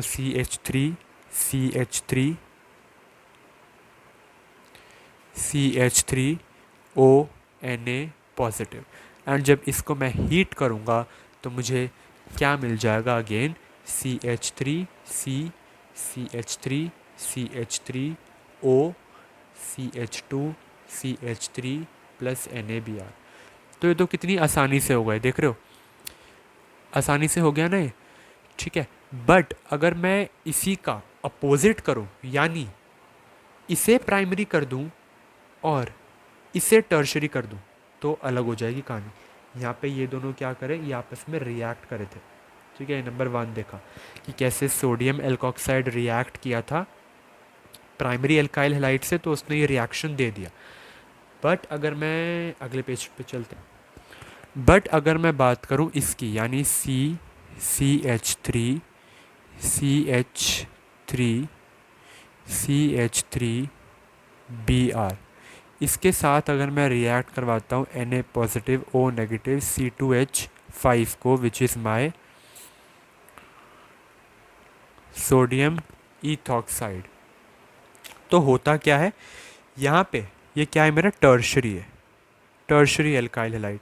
तो यहाँ पे हमें देखने को मिलता है एलिमिनेशन रिएक्शन, दैट इज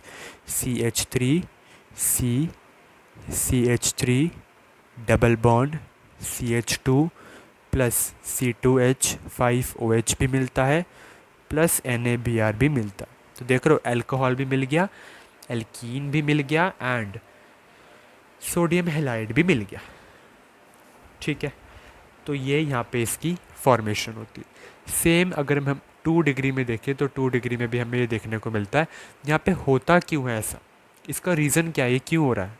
हाँ, एलिमिनेशन तो बता दिया, बट क्यों, क्योंकि एल्कोक्साइड जो है वो मेरे न्यूक्लियोफाइल की तरह तो बिहेव करते ही हैं, बट स्ट्रॉन्ग बेसिस भी है। तो ये हमेशा ये बात रिमेंबर रखनी है कि alkoxides are good bases as well along with nucleophile. Nucleophile तो है ही ये गुड, बट गुड बेसिस भी है. ठीक है. They react with alkyl halide leading to elimination reaction. 2 degree की अगर मैं बात करूँ तो CH3 अगर रिएक्ट कर जाए CH3CH2O नेगेटिव Na पॉजिटिव के साथ अंडर 330 केल्विन टेम्परेचर, तो यहाँ पे CH3 CH double bond CH2 के साथ मुझे CH3 CH CH3O CH2 CH3 देखने को मिलता है. यहाँ पे ये मुझे 22% मिलता है एंड यहाँ पे ये 78% मुझे देखने को मिलता है. यानी कि अगर मेरे 2 डिग्री एल्काइल हेलाइड में एलिमिनेशन जो है वो ज़्यादा प्रेफरेबल होती है, इसलिए मुझे एल्कीन मेजर प्रोडक्ट मिला यहाँ पे. ठीक है. एंड ईथर बहुत कम प्रोडक्ट मिला. तो 2 डिग्री में फिर भी अभी फर्स्ट वाले मेथड ऑफ प्रिपरेशन की तरह ही यहाँ पे थोड़ी स्टोरी मैच कर रही है कि 2 डिग्री में मुझे मिल तो जाता है ईथर, बट वो कंपैरेटिवली लेस यानी माइनर प्रोडक्ट मिलता है. एंड मेजर तो यहाँ पे एलिमिनेशन से यहाँ पे एल्कीन ही बनता है. वेरस प्राइमरी में तो मुझे प्योर ईथर मिल रहा था, ऑल्दो ये बेस्ट है फॉर यील्डिंग अनसिमेट्रिकल ईथर्स. बात करा अगर टर्शरी की, तो टर्शरी में हमने देखा कि ईथर तो मुझे बिल्कुल भी नहीं मिल रहा था. यहाँ पे एल्कीन मिला, साथ में अल्कोहल प्लस सोडियम हेलाइड मिल गया. ठीक है. तो ये कहानी यहाँ पे होती है प्राइमरी, टर्शरी एंड सेकेंडरी के साथ. तो हम देखते हैं कि रिएक्शन सबसे ज़्यादा रिएक्ट कब करेगा, जब मेरा एल्काइल हेलाइड प्राइमरी होगा, then secondary, then tertiary. Tertiary में तो बिल्कुल भी ये ईथर्स की प्रोडक्शन के लिए काम नहीं करता है. टर्शरी में तो हमने देख ही लिया. ठीक है.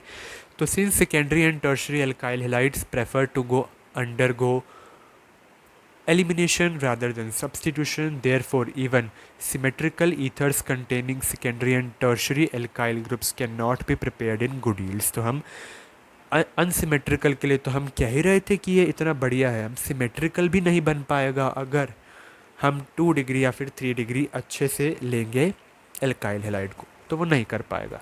ठीक है. विलियमसन सिंथेसिस यही थी मेरी. फाइन.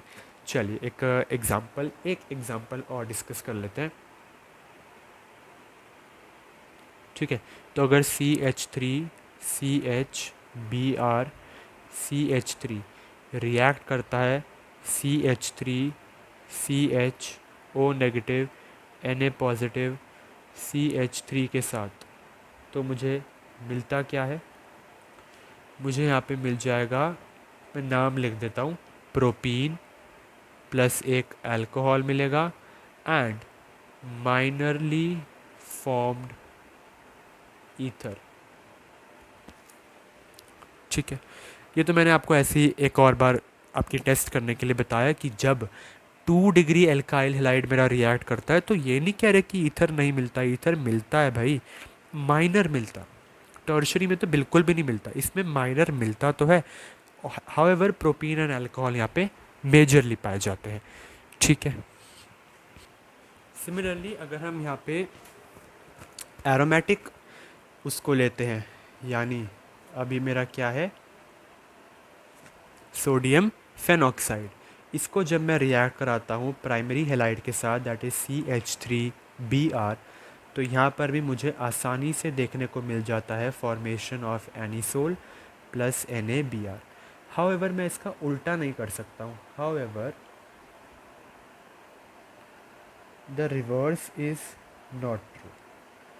रिवर्स यानी कि मैं इसको ये कर दूँ, इसको ये, यानी ये मैं बना दूँ अराइल हेलाइड और यहाँ पे मतलब ये अराइल हेलाइड हो जाए और ये अराइल कोई भी हो जाए कंपाउंड, अराइल कंपाउंड.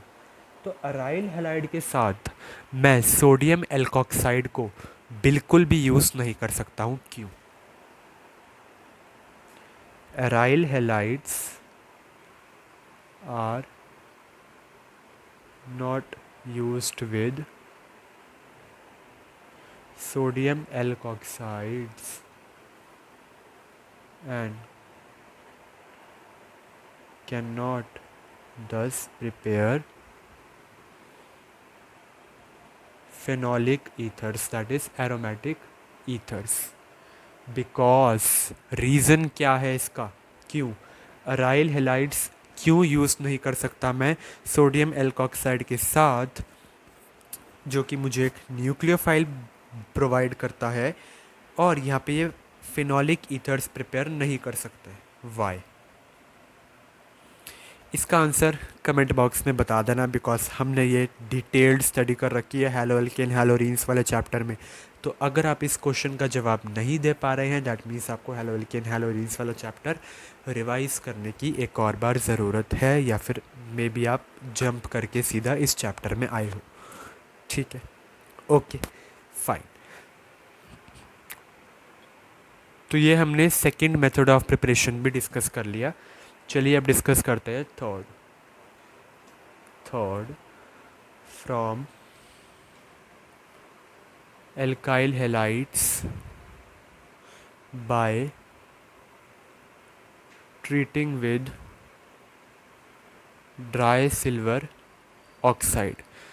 तो हम यहाँ पे एल्काइल हेलाइड से प्रिपेयर करेंगे by treating with dry silver oxide. तो होगा क्या, मैं यहाँ पे ले लूँगा CH3CH2Br, CH3CH2Br, यानी कि 2 मोल्स ऑफ एल्काइल हेलाइड मैं यहाँ पे ले लूँगा। यहाँ पे वो इथाइल ब्रोमाइड है जो रिएक्ट करेंगे ड्राई सिल्वर ऑक्साइड के साथ, दैट इज़ Ag2O। ये रिएक्ट करके जब हम इसको हीट करेंगे तो हमें मिल जाएगा CH3CH2O CH2CH3 which is di ethyl ether, साथ में 2 मोल्स ऑफ सिल्वर ब्रोमाइड। ठीक है, तो ethers can prepared like this by heating an alkyl halide with dry silver oxide. जब हम एल्काइल हेलाइड के 2 मोल्स को ड्राई सिल्वर ऑक्साइड के साथ हीट करते हैं तो मुझे मिल जाता है यहाँ पे diethyl ether, that is again symmetrical ether, and साथ में 2 मोल्स ऑफ सिल्वर ब्रोमाइड। चलिए अब डिस्कस करते हैं इसका fourth part, fourth method of preparation which is the last one, by the action of diazomethane on alcohols। ये भी छोटा सा है, जल्दी से देख लेते हैं। CH3CH2OH यानी कि इथाइल अल्कोहल जब मेरा रिएक्ट करता है डायाजोमीथेन के साथ, डायाजोमीथेन दैट इज़ CH2N2, इसको मैं क्या कहता हूँ, डायाजोमीथेन। जब ये इसके साथ रिएक्ट करता है in the presence of fluoroboric acid, fluoroboric acid का फॉर्मूला क्या आप मुझे बता सकते हैं? फ्लोरो है तो F होगा, बोरिक है तो बोरॉन होगा, एसिड है तो H, हाइड्रोजन भी होगा, तो HbF4। फ्लोरोबोरिक एसिड के साथ रिएक्ट करके ये मुझे देते हैं CH3CH2O CH2 प्लस N2, यानी कि ये CH3CH2 इथाइल ग्रुप और ये मिथाइल ग्रुप अटैच हो गया ऑक्सीजन के साथ। ठीक है, ऑक्सीजन के साथ यहाँ पे ये अटैच हो गया, साथ में नाइट्रोजन गैस रिलीज़ हो गई। फाइन है, ठीक है। तो ये मेरा पूरा रिएक्शन था by the action of diazomethane on alcohols. यहाँ पे मुझे मिल क्या गया, इथाइल मिथाइल ईथर, साथ में नाइट्रोजन गैस रिलीज़ हो गई। ये यहाँ पे बहुत इंपॉर्टेंट है, CH2N2 जिसको मैं डायज़ोमीथेन कहता हूँ, जिसको मैंने रिएक्ट करवाया फ्लोरोबोरिक एसिड के साथ। तो यहाँ पे हम मेथड ऑफ प्रिपरेशन फिनिश करते हैं। चलिए अब स्टार्ट करते हैं इसकी केमिकल प्रॉपर्टीज़। तो चलिए अब स्टार्ट करते हैं ईथर्स की केमिकल प्रॉपर्टीज़। सबसे पहले मैं इसका थोड़ा केमिकल नेचर बता दूं, तभी हम देखते हैं कि ये किन किन के साथ रिएक्ट करेगा। ईथर्स की अगर मैं बात करूं तो ईथर्स मेरे इनर्ट मॉलिक्यूल होते हैं। इनर्ट यानी ये इतनी आसानी से किसी के साथ रिएक्ट नहीं करते, तो ये मेरे इनर्ट होते हैं एंड क्वाइट स्टेबल कंपाउंड्स होते हैं। ठीक है, स्टेबल है तभी तो इनर्ट होते हैं, जो स्टेबल है वो किसी के साथ रिएक्ट क्यों करेगा, है ना, अनलेस एंड अनटिल कोई ड्रास्टिक कंडीशन ना आ जाए, जो आएगी तभी तो हम केमिकल प्रॉपर्टीज़ कर रहे हैं इसकी। तो ईथर्स मेरे इनर्ट होते हैं और ये स्टेबल कंपाउंड होते हैं। ईथर्स में अगर आप देखो तो मेरे पास ROR डैश का जो है ऐसा स्ट्रक्चर होता है। यहाँ पे आप देखो कि कोई एक्टिव साइट नहीं है। एक्टिव साइट यानी कि कोई आसानी से आके ना अटैक नहीं कर सकता। So no active site, ethers की कोई एक्टिव साइट नहीं है जो बाकियों को बेसिकली अट्रैक्ट करे इसके पास आने के लिए। तो ये ज़्यादातर क्या रहता है, ये ना ऑर्डिनरी कंडीशंस में किसी के साथ रिएक्ट नहीं करता है, ठीक है। बट ऑर्डिनरी कंडीशन में रिएक्ट नहीं करता है ना, ड्रास्टिक कंडीशन में करता है। एंड दैट्स व्हाट हम यहाँ पे करने वाले हैं। हम यहाँ पे कुछ ड्रास्टिक कंडीशंस देखेंगे जिसमें हमारे ईथर्स जो हैं वो अलग अलग चीज़ों के साथ रिएक्ट करेंगे। वो पेरोक्साइड्स बनाएंगे, वो एसिड के साथ रिएक्ट कर लेंगे, वो आपका ग्रिग्नार्ड रिएजेंट प्रिपेयर कर देंगे और सो मैनी थिंग्स, ठीक है। तो ये सारा हमने एक एक करके देखना है। ओके, तो चलिए स्टार्ट करते हैं। सबसे पहले हम देखेंगे कि एयर का क्या एक्शन होता है हमारे ईथर्स के ऊपर। तो नंबर 1 में हम क्या देख रहे हैं, एक्शन ऑफ एयर। एयर का क्या एक्शन होता है, एयर में क्या होती है, ऑक्सीजन। तो जब हम सनलाइट में छोड़ते हैं ना ईथर्स को, तो ईथर्स मेरे धीरे धीरे ऑक्सीजन के साथ रिएक्ट करने लग जाते हैं। मैं यहाँ पे ले रहा हूँ एक symmetrical ether, that is di alkyl ether which is ethoxy ethane, CH3 CH2O CH2 CH3। जब ये मेरा symmetrical ether that is di ethyl ether और इथॉक्सी इथेन रिएक्ट करता है ऑक्सीजन के साथ in the presence of light, तो ये क्या बनाता है, ध्यान से देखना। CH3 CHO CH2 CH3OOH, ये कंपाउंड बनाता है, ठीक है। तो बेसिकली हुआ क्या, यहाँ पे एक हाइड्रोजन ने रिप्लेस कर दिया इस OOH वाले ग्रुप को और साथ में बाकी सारी चीज़ें सेम रहती नज़र आ रही हैं। ये जो पर्टिकुलर कंपाउंड बना है इसका नाम है 1 इथॉक्सी इथाइल हाइड्रोपेरोक्साइड। क्या नाम है, 1 इथॉक्सी इथाइल हाइड्रोपेरोक्साइड। तो यहाँ पे हमें ये देखने को मिलता है, ठीक है, फाइन है, सिंपल है। तो ये कब मिला, जब मेरा सिमेट्रिकल ईथर रिएक्ट किया ऑक्सीजन के साथ और यहाँ पे एक हाइड्रोजन को इसने रिप्लेस करके OOH वाला ग्रुप यहाँ पे ले आया, बाकी सब तो सेम ही है। अब ये जो कंपाउंड मेरा यहाँ पे बना है ना, जो पेरोक्साइड यहाँ पे बना है, ये बहुत ही ज़्यादा अनस्टेबल होते हैं, अनस्टेबल होते हैं एंड साथ ही साथ ये बहुत ज़्यादा हज़ार्डस होते हैं। तो जब भी हम इनको कैरी करते हैं तो हमें स्पेशल केयर रखनी पड़ती है इनके साथ, ठीक है। तो ये था मेरा एक्शन विद एयर। और यहाँ पे मैं एक बात बता दूँ, ईथर्स जो है वो सनलाइट की प्रेजेंस में ऑक्सीजन के साथ बहुत स्लोली रिएक्ट करते हैं, दैट इज़ ये रिएक्शन मेरा बहुत ही ज़्यादा स्लो इन नेचर है। सेकेंडली हम बात करते हैं एक्शन विद कंसनट्रेटेड एसिड्स, यानी कंसनट्रेटेड एसिड्स के साथ मेरे ईथर्स कैसे रिएक्ट करते हैं। तो होता क्या है, अगर मैं यहाँ पे कोई भी सिमेट्रिकल ईथर लेता हूँ एंड उससे रिएक्ट करवाता हूँ H2SO4 के साथ जो कि कोल्ड है, दैट टू कंसनट्रेटेड। अब होता क्या है, मेरे ईथर्स होते हैं ऐसे, ठीक है। होता क्या है, इस ऑक्सीजन पे होते हैं 2 लोन पेयर, ठीक है। और ये दोनों के दोनों लोन पेयर कौन से हाइब्रिड ऑर्बिटल में होते हैं, बताइए बताइए, sp3 हाइब्रिड ऑर्बिटल में होते हैं। और ऑक्सीजन की हाइब्रिडाइजेशन क्या है और कितने हाइब्रिड ऑर्बिटल्स बनाता है ये, अगर आप इन सारे सवालों का जवाब दे पा रहे हैं तो आप पूरी वीडियो अच्छे से देख रहे हैं, ठीक है। तो कंसनट्रेटेड H2SO4 कोल्ड के साथ मेरा ईथर यहाँ पे रिएक्ट करता है, ठीक है। और दे क्या देता, यहाँ पे ये बना लेगा एक सॉल्ट, और सॉल्ट भी कैसे, ROR H पॉजिटिव एंड साथ में HSO4 नेगेटिव, ठीक है। तो बेसिकली हुआ क्या, ये H2SO4 मेरा ब्रेक हुआ H प्लस प्लस, देखो मैं यहाँ पे दिखा देता हूँ, ये किस में ब्रेक हुआ, H plus plus HSO4 negative में, H2SO4, ठीक है। हुआ क्या, ये जो प्रोटॉन था इसको ऑक्सीजन के लोन पेयर वाले इलेक्ट्रॉन से प्यार हुआ, तो इसने ऑक्सीजन के साथ बॉन्ड बना लिया जिससे कि मेरी ऑक्सीजन के ऊपर एक पॉजिटिव चार्ज आ गया। एंड क्योंकि वो यहाँ पे नेगेटिव नेगेटिव स्पीशीज़ भी थी मेरी यहाँ पे एक, तो उसने इस पूरे के साथ एक बॉन्ड बना लिया और मुझे ये फाइनल कंपाउंड देखने को मिल गया। ठीक है, ये फाइनल कंपाउंड देखने को मिल गया जिसका नाम यहाँ पे है, देखो 2 एल्काइल ग्रुप है और ये कौन सा आयन है, बताओ बताओ। ये आयन अभी मैंने पीछे ही आपको बताया था, हाँ जी, ऑक्सोनियम आयन है। तो ये मेरा बन गया डाई एल्काइल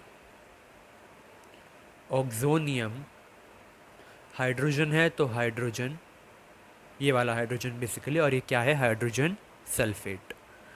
तो यहाँ पे मुझे dialkyl oxonium hydrogen sulphate मिल गया। ठीक है, आसान था। इसकी जगह हम कंसनट्रेटेड एसिड, तो मेरा HCl भी हो सकता है, तो यहाँ पे मैं HCl के साथ भी इसे रिएक्ट करवा सकता हूँ, तो भी मुझे क्या मिलेगा, तो मुझे डाई एल्काइल ऑक्सोनियम तो मिलेगा ही यहाँ पे, और इधर क्या अटैच होगा वो पूरा लगेगा ना।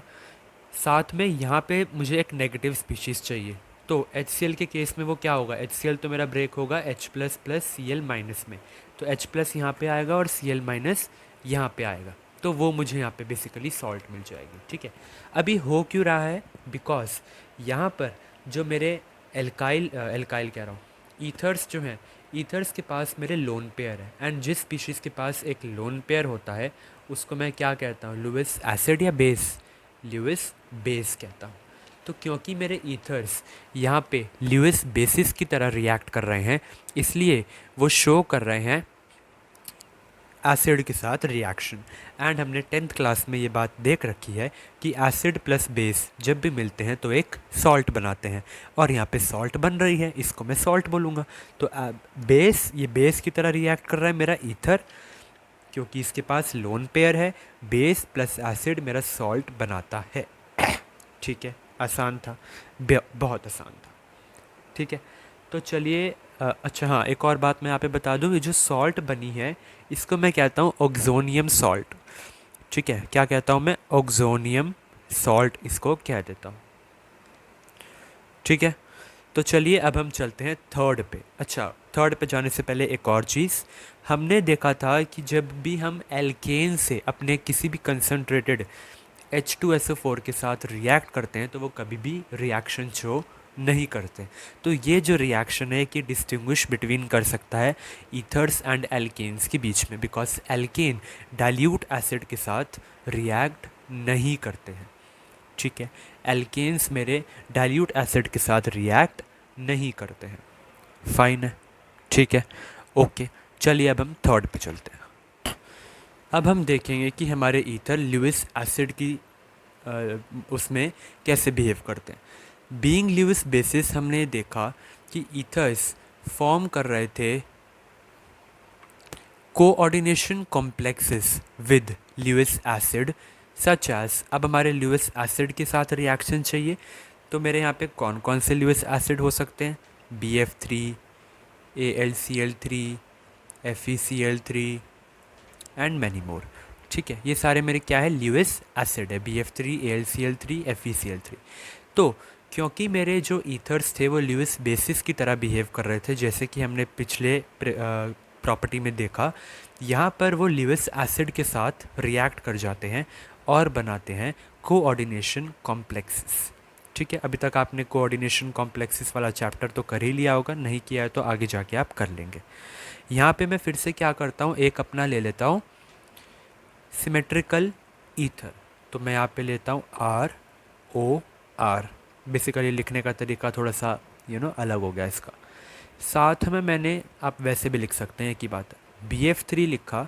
ये बनाएगा क्या, ऐसे लिखने का वो क्या था मेरा कि ROR के साथ ये बना लेगा कोऑर्डिनेट बॉन्ड, एक बना लेगा ये ल्यूइस एसिड के साथ, तो ये मेरी रिएक्शन होगी।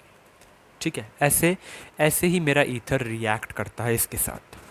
ठीक है, ईथर ल्यूइस बेस थे तो वो ल्यूइस एसिड के साथ रिएक्ट करके ये कोऑर्डिनेट कॉम्प्लेक्स बना लेता है, जहाँ पे ये दोनों एल्काइल ग्रुप मेरे यहाँ पे सेम है, ऑक्सीजन इसके साथ क्या बना रहा है, कोऑर्डिनेट बॉन्ड बना रहा है। ठीक है, अब यहीं पे हम देख लेते हैं कि अगर मैं एक एग्जांपल ले लेता हूँ, चलो, डाइथाइल ईथर रिएक्ट करता है ग्रिग्नार्ड रिएजेंट के साथ। देखो 2 moles of CH3 CH2 whole twice O, 2 moles of CH3 CH2 whole twice O react करता है RMgx के साथ एंड क्या बना देता है, देखो ध्यान से, ये बहुत इंपॉर्टेंट है।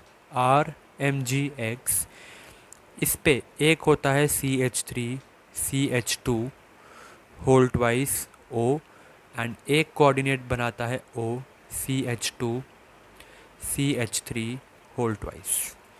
ये मेरा बन जाता है यहाँ पे due to the formation of etherate. इसको मैं क्या कहता हूँ, ग्रिग्नार्ड रिएजेंट ईथरेट। ये मेरा क्या बन गया, ग्रिग्नार्ड रिएजेंट ईथरेट। यहाँ पे क्योंकि हमें ईथरेट मिलता है, that is why Grignard reagent are usually prepared in ethers. तभी हम ग्रेजुअली ग्रेजुअली नहीं, जनरली हम क्या करते हैं, ग्रिग्नार्ड रिएजेंट की प्रिपरेशन यानी प्रोडक्शन हम ज़्यादातर ईथर्स के थ्रू करते हैं। ठीक है, सिंपल था। तो ऐसे मेरे ethers being a Lewis base react करते हैं ल्यूइस एसिड के साथ। चलिए अब हम देखते हैं नंबर 4th रिएक्शन। तो अब हम नंबर फोर्थ पे देखने वाले हैं क्लीवेज बाय हैलोजन एसिड्स। तो होता क्या है, जो मेरा ईथर है ये रिएक्ट करता है हैलोजन एसिड के साथ यानी हाइड्रोजन हैलाइड के साथ under elevated temperature of 373 kelvin. ठीक है, और ये बना क्या देता है, ROH प्लस RX। ठीक है, ओके। और ये मेरा क्या प्रोड्यूस हुआ यहाँ से, alcohol and alkyl halide, alcohol and alkyl halide. तो ईथर जब मेरा रिएक्ट करता है हैलोजन एसिड या फिर हाइड्रोजन हैलाइड के साथ under elevated temperature that is 373 kelvin, तो मुझे अल्कोहल प्लस एल्काइल हैलाइड दे देता है। हाउएवर अगर हम एक्सिस हाइड्रोजन हैलाइड यानी कि हैलोजन एसिड यूज़ करते हैं तो ये ROH फर्दर रिएक्ट कर जाता है इस हैलोजन एसिड के साथ अंडर एलिवेटेड टेम्परेचर 373 केल्विन और एल्काइल हैलाइड प्लस वाटर हमें देखने को मिलता है। तो अगर मैं ROH की वैल्यू बेसिकली अगर इसमें पुट करता हूँ, अगर वो और HX के साथ मिलता है तो मेरा रिएक्शन क्या बन जाएगा, यानी कि मेरा ओवरऑल रिएक्शन जो यहाँ पे होगा वो हो जाएगा ROR में मैंने डाला एक्सिस ऑफ हाइड्रोजन हैलाइड या फिर हैलोजन एसिड एक्सिस में डाला है under a elevated temperature of 373 kelvin and यहाँ पे मुझे देखो ये भी RX मिल रहा है, ये भी RX, ROH फर्दर हो गया था ना HX से रिएक्ट, तो RX दे रहा था, तो RX प्लस RX 2RX मिल गया, साथ में वाटर तो निकल ही रहा था। तो ये मेरी बेसिकली ओवरऑल रिएक्शन बन के आती है जहाँ पे ईथर रिएक्ट करता है 2 मोल्स ऑफ हैलोजन एसिड के साथ अंडर एलिवेटेड टेम्परेचर और दे देता है 2 moles of alkyl halide plus water. तो चलिए हम जल्दी से इसका एक मैकेनिज़्म देख लेते हैं। मैकेनिज़्म में मैं यहाँ पे ले लेता हूँ CH3, स्टेप 1 है ये मेरा, CH3O CH2 CH3। जब ये मेरा रिएक्ट करता है, अब मैं क्या लेने वाला हूँ अगला, हैलोजन एसिड यानी हाइड्रोजन हैलाइड। HI यहाँ पे ले लेते हैं, HI एंड HBr हम यहाँ पे लेते हैं बिकॉज ये सफिशिएंटली एसिडिक होते हैं। ठीक है, तो जब ये मेरा हाइड्रोजन हैलाइड के साथ रिएक्ट करेगा तो ध्यान से देखना होगा क्या, ऑक्सीजन के पास मेरे 2 लोन पेयर है sp3 हाइब्रिड ऑर्बिटल में। तो होता क्या है, ये हाइड्रोजन क्या करता है, इसको तो किससे प्यार है, इलेक्ट्रॉन से प्यार है ना, तो ये ऑक्सीजन के पास जाके बॉन्ड बना लेता है, दैट इज़ CH3O के साथ ही H आ जाता है, CH2 CH3 साथ में I नेगेटिव यहाँ पे रह जाता है और इस पे हमें पॉजिटिव चार्ज देखने को मिलता है। ये यहाँ पे जो मुझे स्पीशीज़ मिली है इसको मैं कहता हूँ प्रोटोनेटेड ईथर। क्या कहता हूँ, प्रोटोनेटेड अल्कोहल जैसे होता था ना वैसे ये प्रोटोनेटेड ईथर है। ठीक है, क्या है, प्रोटोनेटेड ईथर। अब स्टेप 2 में क्या होगा, स्टेप 2 में जो मेरा ये प्रोटोनेटेड ईथर बना है इस पे ये जो आई नेगेटिव था ना, ये अटैक कर देगा, यानी आई नेगेटिव यहाँ पे मेरा बिहेव कर रहा है ऐसा न्यूक्लियोफाइल। न्यूक्लियोफाइल इस पे अटैक करेगा। देखो अब ऑक्सीजन क्या है, ऑक्सीजन को पॉजिटिव चार्ज तो बिल्कुल अच्छा लगता नहीं है, ये तो हमें पता ही है ना। तो ऑक्सीजन करेगा क्या, क्योंकि ये इलेक्ट्रॉन डोनेटिंग ग्रुप इसके साथ में लगा हुआ है तो ये इससे हाइड्रोजन लेगा। क्योंकि ये इससे हाइड्रोजन लेगा यानी ये इसको हाइड्रोजन देने वाला है, तो इससे हाइड्रोजन लेगा यानी कि इससे इलेक्ट्रॉन ये खींच रहा है। तो मेरे ऑक्सीजन पे डेल नेगेटिव चार्ज आ रहा है, मतलब धीरे धीरे नेगेटिव पॉजिटिव न्यूट्रलाइज हो रहे हैं ना।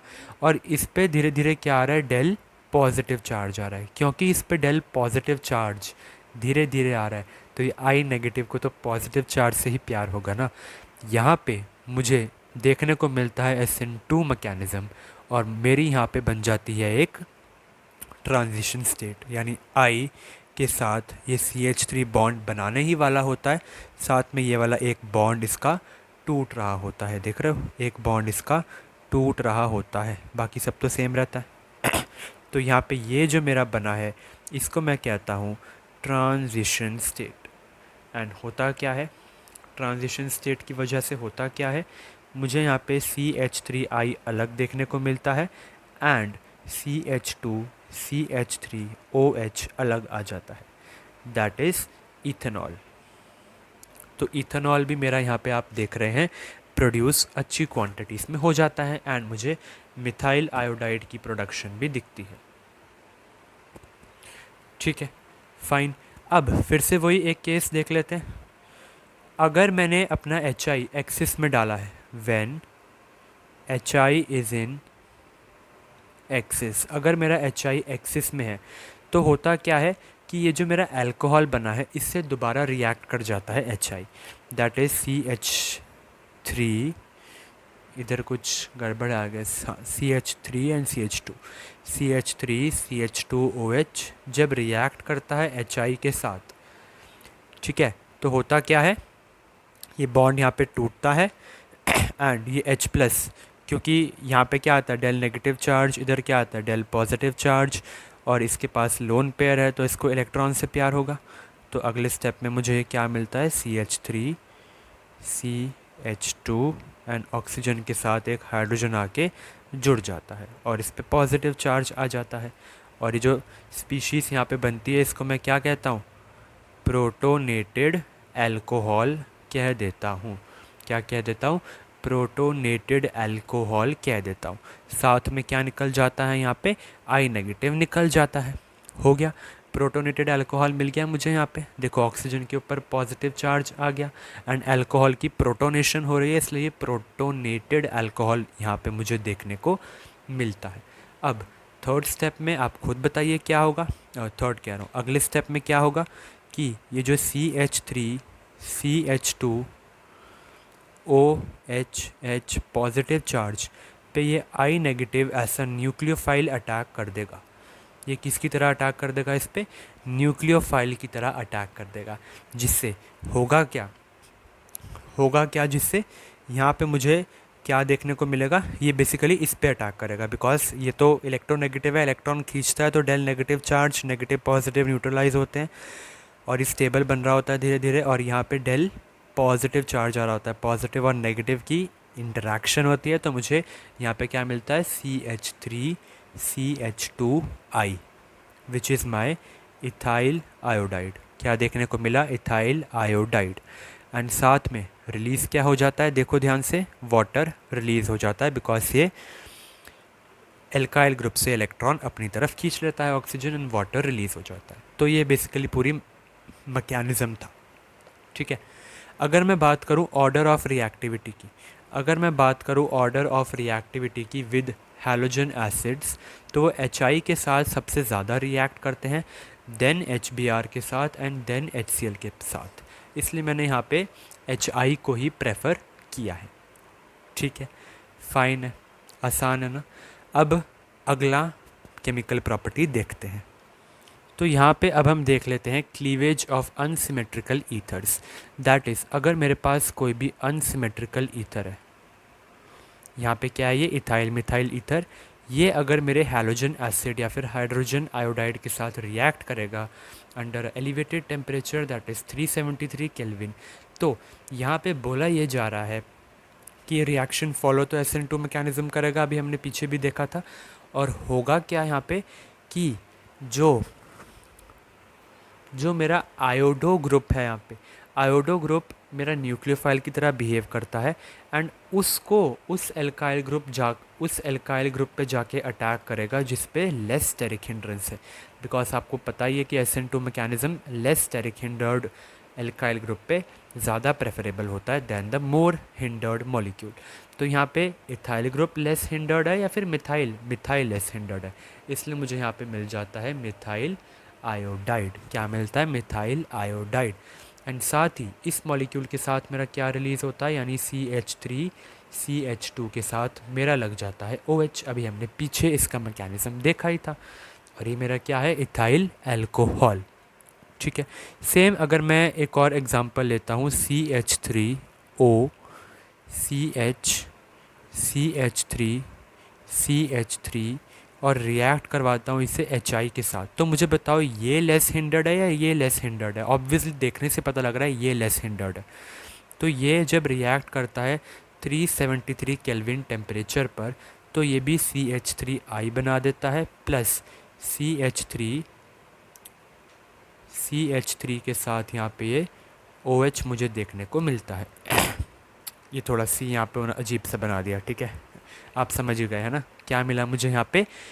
प्रोपेन 2 ऑल देखने को मिलता है, 1 2 3, तो 3 कार्बन चैन प्रोपेन 2 के साथ हाइड्रोक्सिल ग्रुप, तो प्रोपेन 2 ऑल यहाँ पे मुझे देखने को मिल जाता है।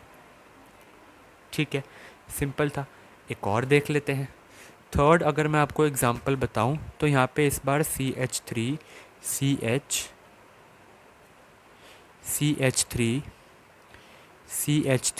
और इसके साथ बेसिकली OCH3 है और ये रिएक्ट कर रहा है HI के साथ। ठीक है, 3 CH3 है और एक OCH3 है, HI के साथ रिएक्ट कर रहा है अंडर 373 केल्विन टेम्परेचर। तो ये क्या बना देगा? ये यहाँ पे बताओ ये लेस हिंडर्ड है या ये लेस हिंडर्ड है? तो इसका आंसर मुझे आप बताइए क्या मिलने वाला है यहाँ पे। हाँ जी, गेस करिए, लेस हिंडर्ड ये है या ये है? तो बिल्कुल लेस हिंडर्ड मेरा यहाँ पे ये है। तो ये क्या बना देगा?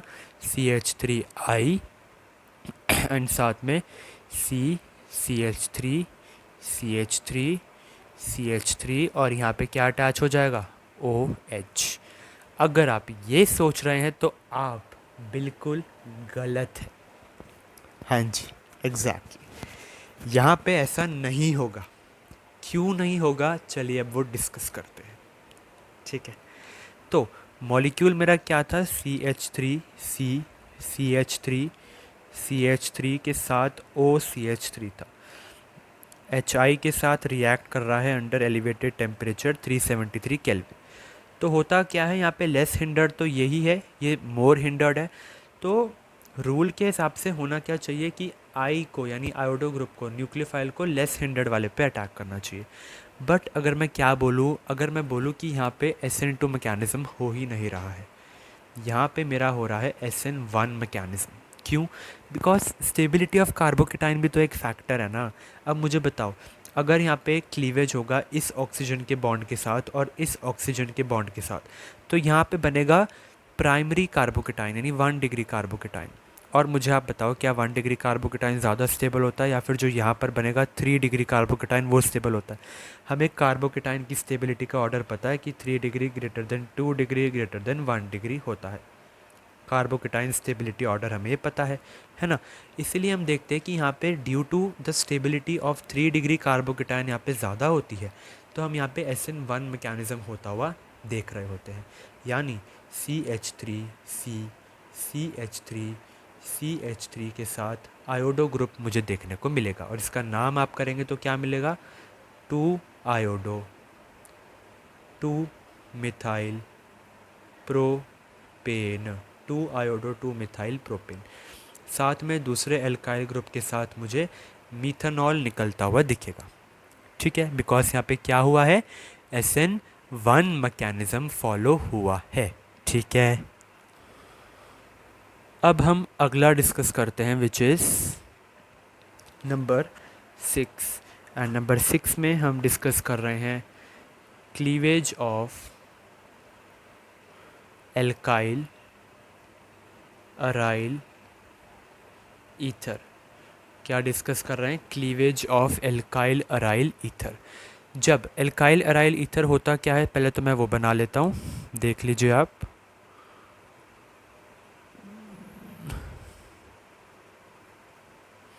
ये क्या है मेरा? एनिसोल। एनिसोल को ही तो मैं कहता हूँ ना alkyl aryl ether. Methyl phenyl ether यही बनाना। प्लस में HI अगर मैं डाल दूँ तो यहाँ पे मुझे क्या देखने को मिलता है कि जब यहाँ पे मेरी क्लीवेज होती है हाइड्रोजन और हेलाइड बॉन्ड के साथ, एंड वो क्लीवेज मुझे फिनॉल दे देती है। ध्यान से देख लीजिए क्या मिल रहा है मुझे यहाँ पे? फिनॉल। एंड साथ में निकलता क्या है? Methyl iodide. सिंपल। फिनॉल यहाँ पे, तो ये फिनॉल की प्रोडक्शन भी तो हो गई। कितनी बढ़िया प्रोडक्शन, मैंने मेथड ऑफ प्रिपरेशन आपको फिनॉल का बता दिया यार। एनिसोल में हाइड्रोजन आयोडाइड डालो, फिनॉल प्लस मिथाइल आयोडाइड आपको मिल जाने वाला है। ठीक है, फाइन है, सिंपल है। अब हम देख लेते हैं नंबर 7 जहाँ पे होने वाली है cleavage of benzyl alkyl ethers. ठीक है, अगर मैं बात करूँ बेंजाइल एल्काइल ईथर्स की, तो यहाँ पे बेंजीन रिंग होगी एंड एल्काइल ग्रुप होगा।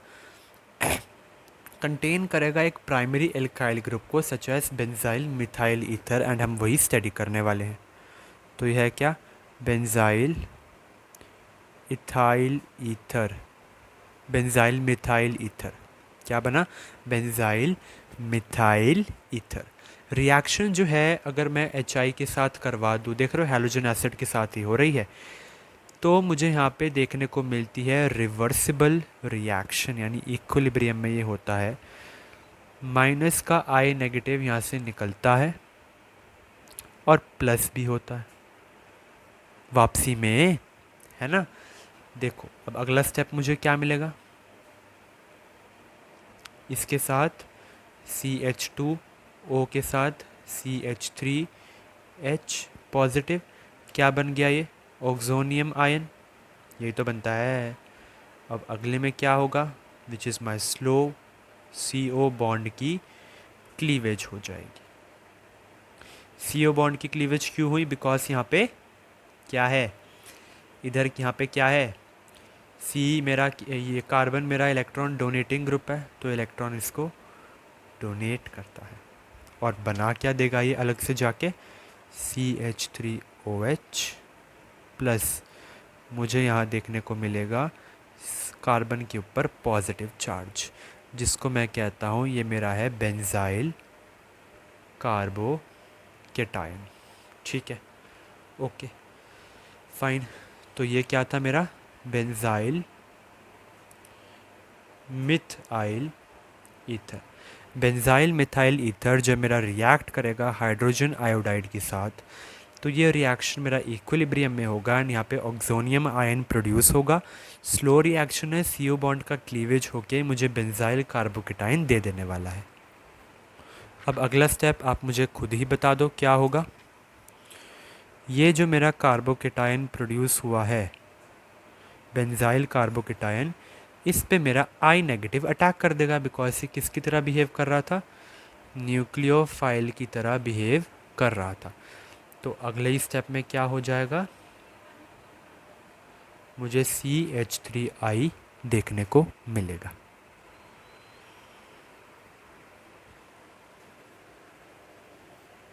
तो अगला यानी कि नंबर 8 हम यहाँ पे देख लेते हैं cleavage of di aryl ethers. यहाँ पे मैं एक बात बता दूँ कि di aryl ethers are not cleaved by HI। यहाँ पे इसकी क्लीवेज नहीं होती है। क्यों नहीं होती है? Due to partial double bond character between C and O and also due to resonance factor. ठीक है, चलिए अब हम चलते हैं नंबर 9 में, which is cleavage by sulphuric acid. होगा क्या कि मैं अपना लूँगा एक ईथर को मैंने रिएक्ट करवाया वाटर के साथ, यानी इसकी हाइड्रेशन कर दी। किसकी प्रेजेंस में करी? डाइल्यूट H2SO4 के साथ एंड हीट। तो यहाँ पे मुझे 2 मोल्स ऑफ अल्कोहल देखने को मिलते हैं। ठीक है, यानी कि अगर मेरा सिमेट्रिकल ईथर रिएक्ट करता है वाटर के साथ in the presence of dilute sulphuric acid and heat, तो वो मुझे 2 मोल्स ऑफ अल्कोहल प्रोड्यूस करता है। ठीक है, हाउएवर अगर मैं यहाँ पे थोड़ा सा ट्विस्ट करता हूँ, इसमें मैं ऐड कर देता हूँ H2SO4, वो भी कंसनट्रेटेड, एंड मैं हीट करता हूँ। यहाँ पे वाटर की नीड नहीं पड़ी, देख रहे हो। तो यहाँ पे मुझे क्या मिलता है? ROH तो मिलता ही है, साथ ही साथ ROH भी यहाँ पे मुझे मिला। चलिए इसको पीछे देखते हैं, यहाँ पे स्पेस फैक्टर आ गया। तो यहाँ पे बेसिकली मैं आपको एक एग्जांपल से बताता हूँ। होता क्या है कि अगर मेरा CH3 CH2O CH2 CH3 है और ये रिएक्ट करता है कंसनट्रेटेड H2SO4 के साथ हीट की प्रेजेंस में, ये क्या करता है? CH3 CH2OH that is ethanol तो बनाता ही है, साथ ही साथ CH3 CH2OSO3H भी बनाता है, which is ethyl hydrogen sulphate. और ये यहाँ पे बहुत ही इम्पॉर्टेंट है, I am telling you. Question बन सकता है इससे। ठीक है, क्वेश्चन इससे बन सकता है। तो यहाँ पे मेरा symmetrical ether that is di ethyl ether react कर रहा है कंसनट्रेटेड H2SO4 के साथ हीट की प्रेजेंस में। ये क्या करता है? एक तो इथेनॉल बना देता है that is CH3 CH2OH, and साथ में ये इथाइल हाइड्रोजन सल्फेट भी बना देता है दैट इज़ CH3 CH2OSO3H। ठीक है, तो यहाँ पे सल्फेट ग्रुप यहाँ पे लग चुका है। Fine, okay. हाउएवर अगर मैं बात करता हूँ सेकेंडरी एंड टर्शरी ईथर्स की, तो वो कंसनट्रेटेड H2SO4 के साथ एल्कीन्स बना देते हैं। ठीक है, secondary and tertiary ethers on reacting with concentrated H2SO4 forms alkenes।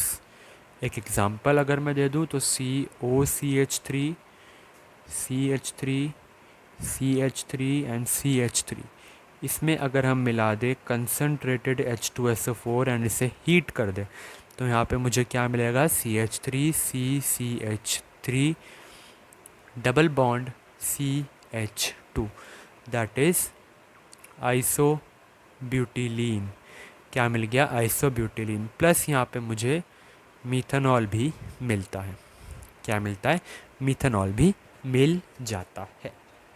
Fine, तो हमने देखा कि कैसे tertiary butyl methyl ether concentrated H2SO4 and heat के साथ रिएक्ट करके आइसोब्यूटिलीन बनाता है दैट इज CH3 के 2 बॉन्ड, साथ में double bond CH2 plus methanol भी यहाँ पे ये बना देता है।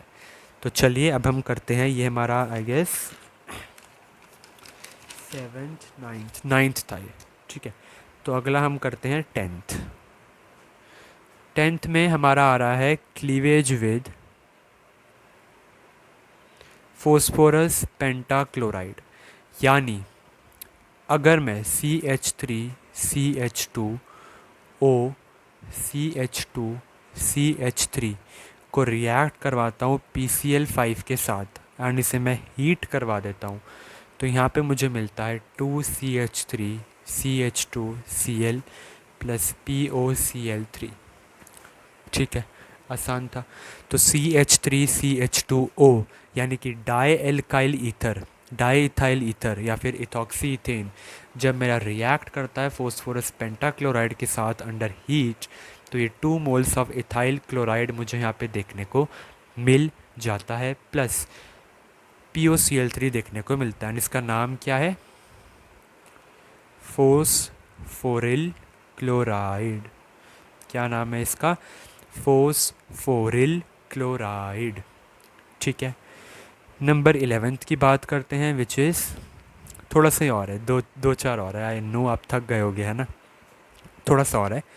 क्लीवेज बाय एसिड क्लोराइड्स, यानी जब मैं रिएक्ट करवाता हूँ CH3 CH2O CH2CH3 को CH3COCl which is my acetyl chloride. ये आपके अल्कोहल फिनॉल वाले इंट्रोडक्शन वीडियो में भी इसका हम जिक्र कर चुके हैं, है ना? तो ये क्या है मेरा? Acetyl chloride. ठीक है, तो जब यहाँ पे फोस्फोरिल क्लोराइड मिला था, जब मेरा डाई एल्काइल ईथर रिएक्ट करता है CH3COCl that is acetyl chloride के साथ under the presence of anhydrous ZnCl2, जो कि मेरा एक बेस की तरह काम करता है, बेस की तरह काम करता है, मेरा D ब्लॉक का एलिमेंट है। ठीक है, तो जब ये काम करते हैं तो मुझे मिलता क्या है? मुझे यहाँ पे मिलता है CH3CH2Cl के साथ CH3COOC2H5, यानी इथाइल एसीटेट, जिसको मैं ईस्टर भी कह देता हूँ। ईस्टर एल्डिहाइड की टोन वाले चैप्टर में और अच्छे से हम देखेंगे। फाइन, तो यहाँ पे ये क्या है मेरा? डाइल्काइल ईथर जब रिएक्ट करा एसिटिल क्लोराइड के साथ in the presence of anhydrous ZnCl2, तो यहाँ पे उसने मुझे इथाइल क्लोराइड दिया दैट इज CH3CH2Cl, एंड साथ में इथाइल एसीटेट दिया विच इज CH3COOC2H5, जो कि मेरा एक ईस्टर था। नंबर 12 बात करते हैं, तो फाइनली हम उस जोन से बाहर आते हैं एंड अब थोड़ी सी बात कर लेते हैं हैलोजनेशन की।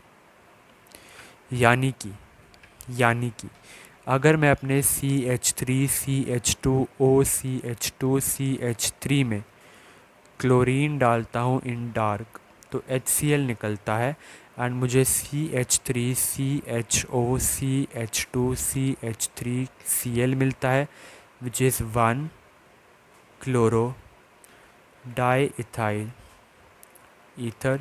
एंड जब मैं इसमें क्लोरीन डालता हूँ इन डार्क, तो यहाँ पर भी HCl निकलता है एंड CH3CHClOCH3Cl निकलता है which is 1 die chloro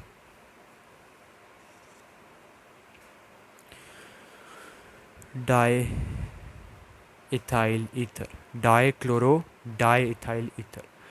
however अगर मैं बात करूं इन the presence of light and axis chlorine, that is in light, इसको मैं भी समझा देता हूं, एंड एक्सिस क्लोरीन, तो CH3CH2OCH2CH3 with 10 moles of chlorine जो कि एक एक्सिस में है, वो जब रिएक्ट करता है लाइट के साथ तो क्या दे देता है? CCCl2CL3OCCl2CCl3 which is very important per chloro diethyl ether plus 10 moles of HCl।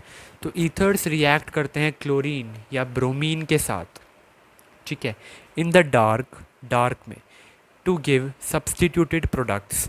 The extent of the substitution depends on the reaction conditions. अब होता क्या है, यहाँ पे ये मैंने डाई इथाइल ईथर यूज़ किया या फिर इथॉक्सी इथेन, ये जब क्लोरीन के साथ रिएक्ट किया इन डार्क तो मेरा HCl एलिमिनेट हो गया और मुझे मिला क्या?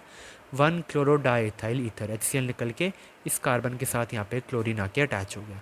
फिर से क्लोरीन इन डार्क किया तो HCl फिर से निकल गया और यहाँ पे एक क्लोरीन इधर से, यहाँ तो पहले था ही, एक क्लोरीन यहाँ पे आगे अटैच हो गया। ठीक है, और मुझे मिल गया 1,1 डैश डाइक्लोरो डाइथाइल ईथर। पर अगर मैं एक स्पेशल केस की बात करूं, जब लाइट हो, डार्क में तो हमने देख लिया कैसे रिएक्ट करता है, जब लाइट हो और मेरे पास एक्सिस क्लोरीन हो तो वो कैसे रिएक्ट करेगा। तो यहाँ पे मेरा डाइथाइल ईथर उनका 10 मोल्स ऑफ क्लोरीन के साथ रिएक्ट कर रहा है in the presence of light. ये क्या है, लाइट। तो यहाँ पे मुझे पर क्लोरो डाई इथाइल ईथर मिलेगा प्लस 10 मोल्स ऑफ HCl। ये basically examination point of view से इंपॉर्टेंट नहीं है, बिकॉज पर chloro die ethyl ether I don't think so आपके टीचर्स ने आपको ये बताया होगा। फिर भी फॉर जनरल नॉलेज, डार्क वाला अगर आपको टीचर बताते हैं कि क्लोरीन डार्क में कैसे रिएक्ट करता है, तो आई थॉट कि लाइट वाला भी मुझे बताना चाहिए कि वो लाइट में कैसे रिएक्ट करता है। तो वो एक्सिस क्लोरीन के साथ लाइट में पर क्लोरो डाई इथाइल ईथर बना देता है। ठीक है, आसान था। हाँ आई नो, थोड़ा सा है ना। तो ये था हमारा 12th। चलिए अब हम देखते हैं 13th। बस 2-3 और है, ठीक है। नाइट्रेशन बची है एक, फ्रीडल क्राफ्ट रिएक्शन बचा है जिसमें एल्काइलेशन देखेंगे हम, है ना, और रेसाइलेशन। थर्ड एक हैलोजनेशन ऑन अराइल ईथर देखना बचा है।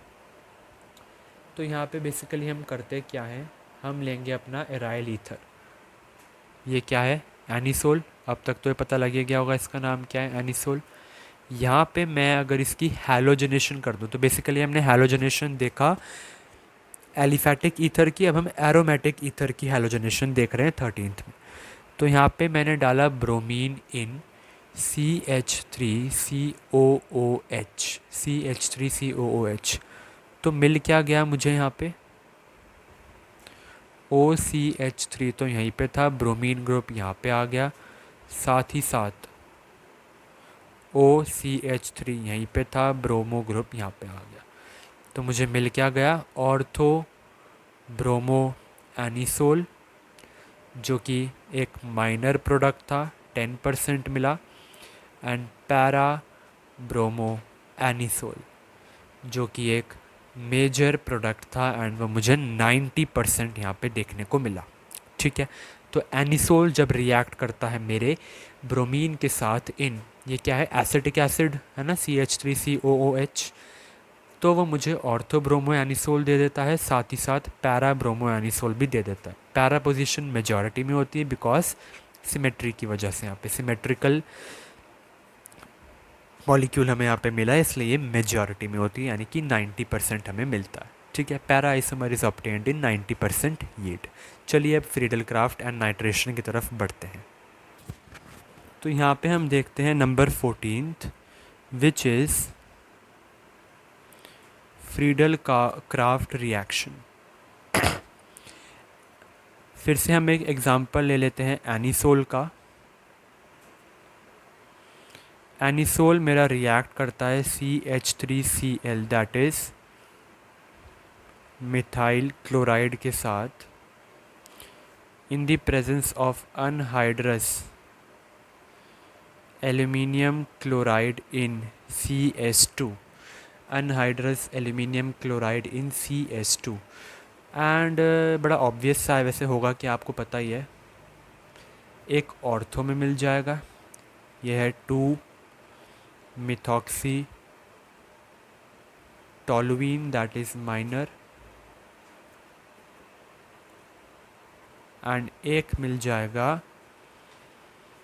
पैरा में।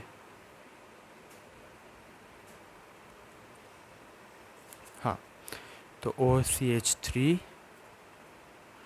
और यहाँ पे क्या लग गया, CH3, which is my 4 methoxy toluene, और यहाँ पे मेजॉरिटी में मुझे मिलेगा।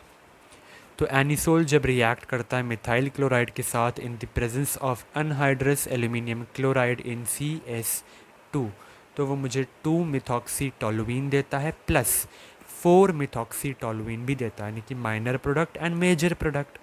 ये था मेरा 14th का A, that is Friedel Crafts alkylation. जहाँ पे एल्काइलेशन है वहाँ पे एसाइलेशन भी तो होगी ना। तो अगला हम वो डिस्कस करते हैं। इसके बाद लास्ट नाइट्रेशन बचा है, जो आपको पहले से ही पता है, फिर भी देख लेना एक बार, ठीक है, ताकि कन्फ्यूजन क्लियर हो। तो OCH3 यहाँ पे लगा है, यानी एनिसोल एरोमेटिक ईथर। ठीक है। ये रिएक्ट करता है CH3COCl के साथ, CH3COCl। अब इसका नाम क्या है? Ethanoyl chloride. क्या नाम है? Ethanoyl chloride, that is acetyl chloride भी हम इसे कह सकते हैं, एसिटिल क्लोराइड कह लो। ये जब रिएक्ट करता है अनहाइड्रस AlCl3 इन CH2 के साथ, तो ऑब्वियसली ये मुझे क्या दे देगा? OCH3 के साथ जुड़ा हुआ COCH3 which is my 2-methoxy acetophenone, जो कि एक माइनर प्रोडक्ट है। OCH3 ऊपर गया, COCH3 यहाँ पे, तो 2-methoxy एसिटोफिनॉन जो कि माइनर प्रोडक्ट है। एंड साथ में ही क्या मिला? OCH3 COCH3 नीचे जुड़ा हुआ, जो कि एक 4-methoxy एसिटोफिनॉन है, जो मुझे मेजॉरिटी में मिला, again because of symmetrical factor. ठीक है, तो यहाँ पे इस ग्रुप को मैं क्या कहता हूँ? एसिटिल ग्रुप कह देता हूँ। एंड ये एसिटिल ग्रुप की ही इंट्रोडक्शन अगर मेरे ईथर्स या फिर किसी में भी होती है, कोई भी कंपाउंड में होती है, तो उसी प्रोसेस को बेसिकली मैं एसिटाइलेशन कह देता हूँ। क्या कह देता हूँ? एसिटाइलेशन कह देता हूँ। तो ये मेरी क्या है? एसिटाइलेशन हो रही है। ठीक है, CH3COCl के साथ अनहाइड्रस एल्यूमिनियम क्लोराइड जब CS2 के साथ रिएक्ट करके COCH3 ortho and para positions पे यहाँ पे आ जाते हैं। ठीक है, तो चलिए अब हम अगला लास्ट डिस्कस करते हैं, विच इज़ नाइट्रेशन। तो 15th मेरा क्या है? नाइट्रेशन। फिर से हम यहाँ पे किसका एग्जाम्पल ले लेंगे? OCH3, that is my aromatic ether. तो यहाँ पे मेरे पास है methyl phenyl Easter ether, that is anisole. क्या है यहाँ पे? ये मिथाइल फिनाइल ईथर। ये जब रिएक्ट करता है HNO3 प्लस H2SO4 के साथ, नाइट्रेशन में ये रिएजेंट यूज़ करते हैं, तो NO2 ग्रुप मेरा ऑर्थो पैरा डायरेक्टिंग है फिर से, तो OCH3 के साथ NO2 यहाँ पे आ जाता है, विच इज़, इसका नाम मैं अभी बताता हूँ। एंड एक मेरा OCH3 के साथ NO2 यहाँ पे आ जाता है।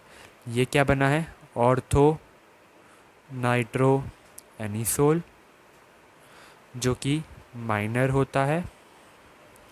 एंड ये क्या बना है? पैरा नाइट्रो एनिसोल, जो कि मेजर बनता है, again due two symmetrical factor. तो यहाँ पे हमने देखा कि कैसे मेरा methyl phenyl ether react, which is my aromatic ether, react करता है HNO3 प्लस H2SO4 के साथ, एंड ये ortho nitro anisole and para nitro anisole को प्रोड्यूस करता है। नाइट्रो ग्रुप अगेन मेरा ortho and para directing group होता है, इसलिए NO2 एक मुझे ऑर्थो पोजीशन पे लगा हुआ दिख रहा है, एंड NO2 ग्रुप एक मेरे पैरा पोजीशन पे लगा हुआ दिख रहा है। ठीक है, ओके, फाइन है। और अगर मैं एक और यहाँ पे की पॉइंट आपको बता दूँ, तो मेरे ईथर्स जो है वो रिलेटिवली लेस रिएक्टिव होते हैं then phenols towards electrophilic substitution reaction. तो इलेक्ट्रोफिलिक सब्सटीट्यूशन रिएक्शन फिनॉल फिर भी इससे ज़्यादा दे रहा था, बट ईथर्स यहाँ पे लेस रिएक्टिव होते हैं उसके कंपैरिजन में। So thank you, that's all for this video. अच्छा लगा होगा तो कमेंट करना, एंड डाउट्स भी मैं कमेंट में ले लेता हूँ। ठीक है, कीप लर्निंग, कीप रॉकिंग।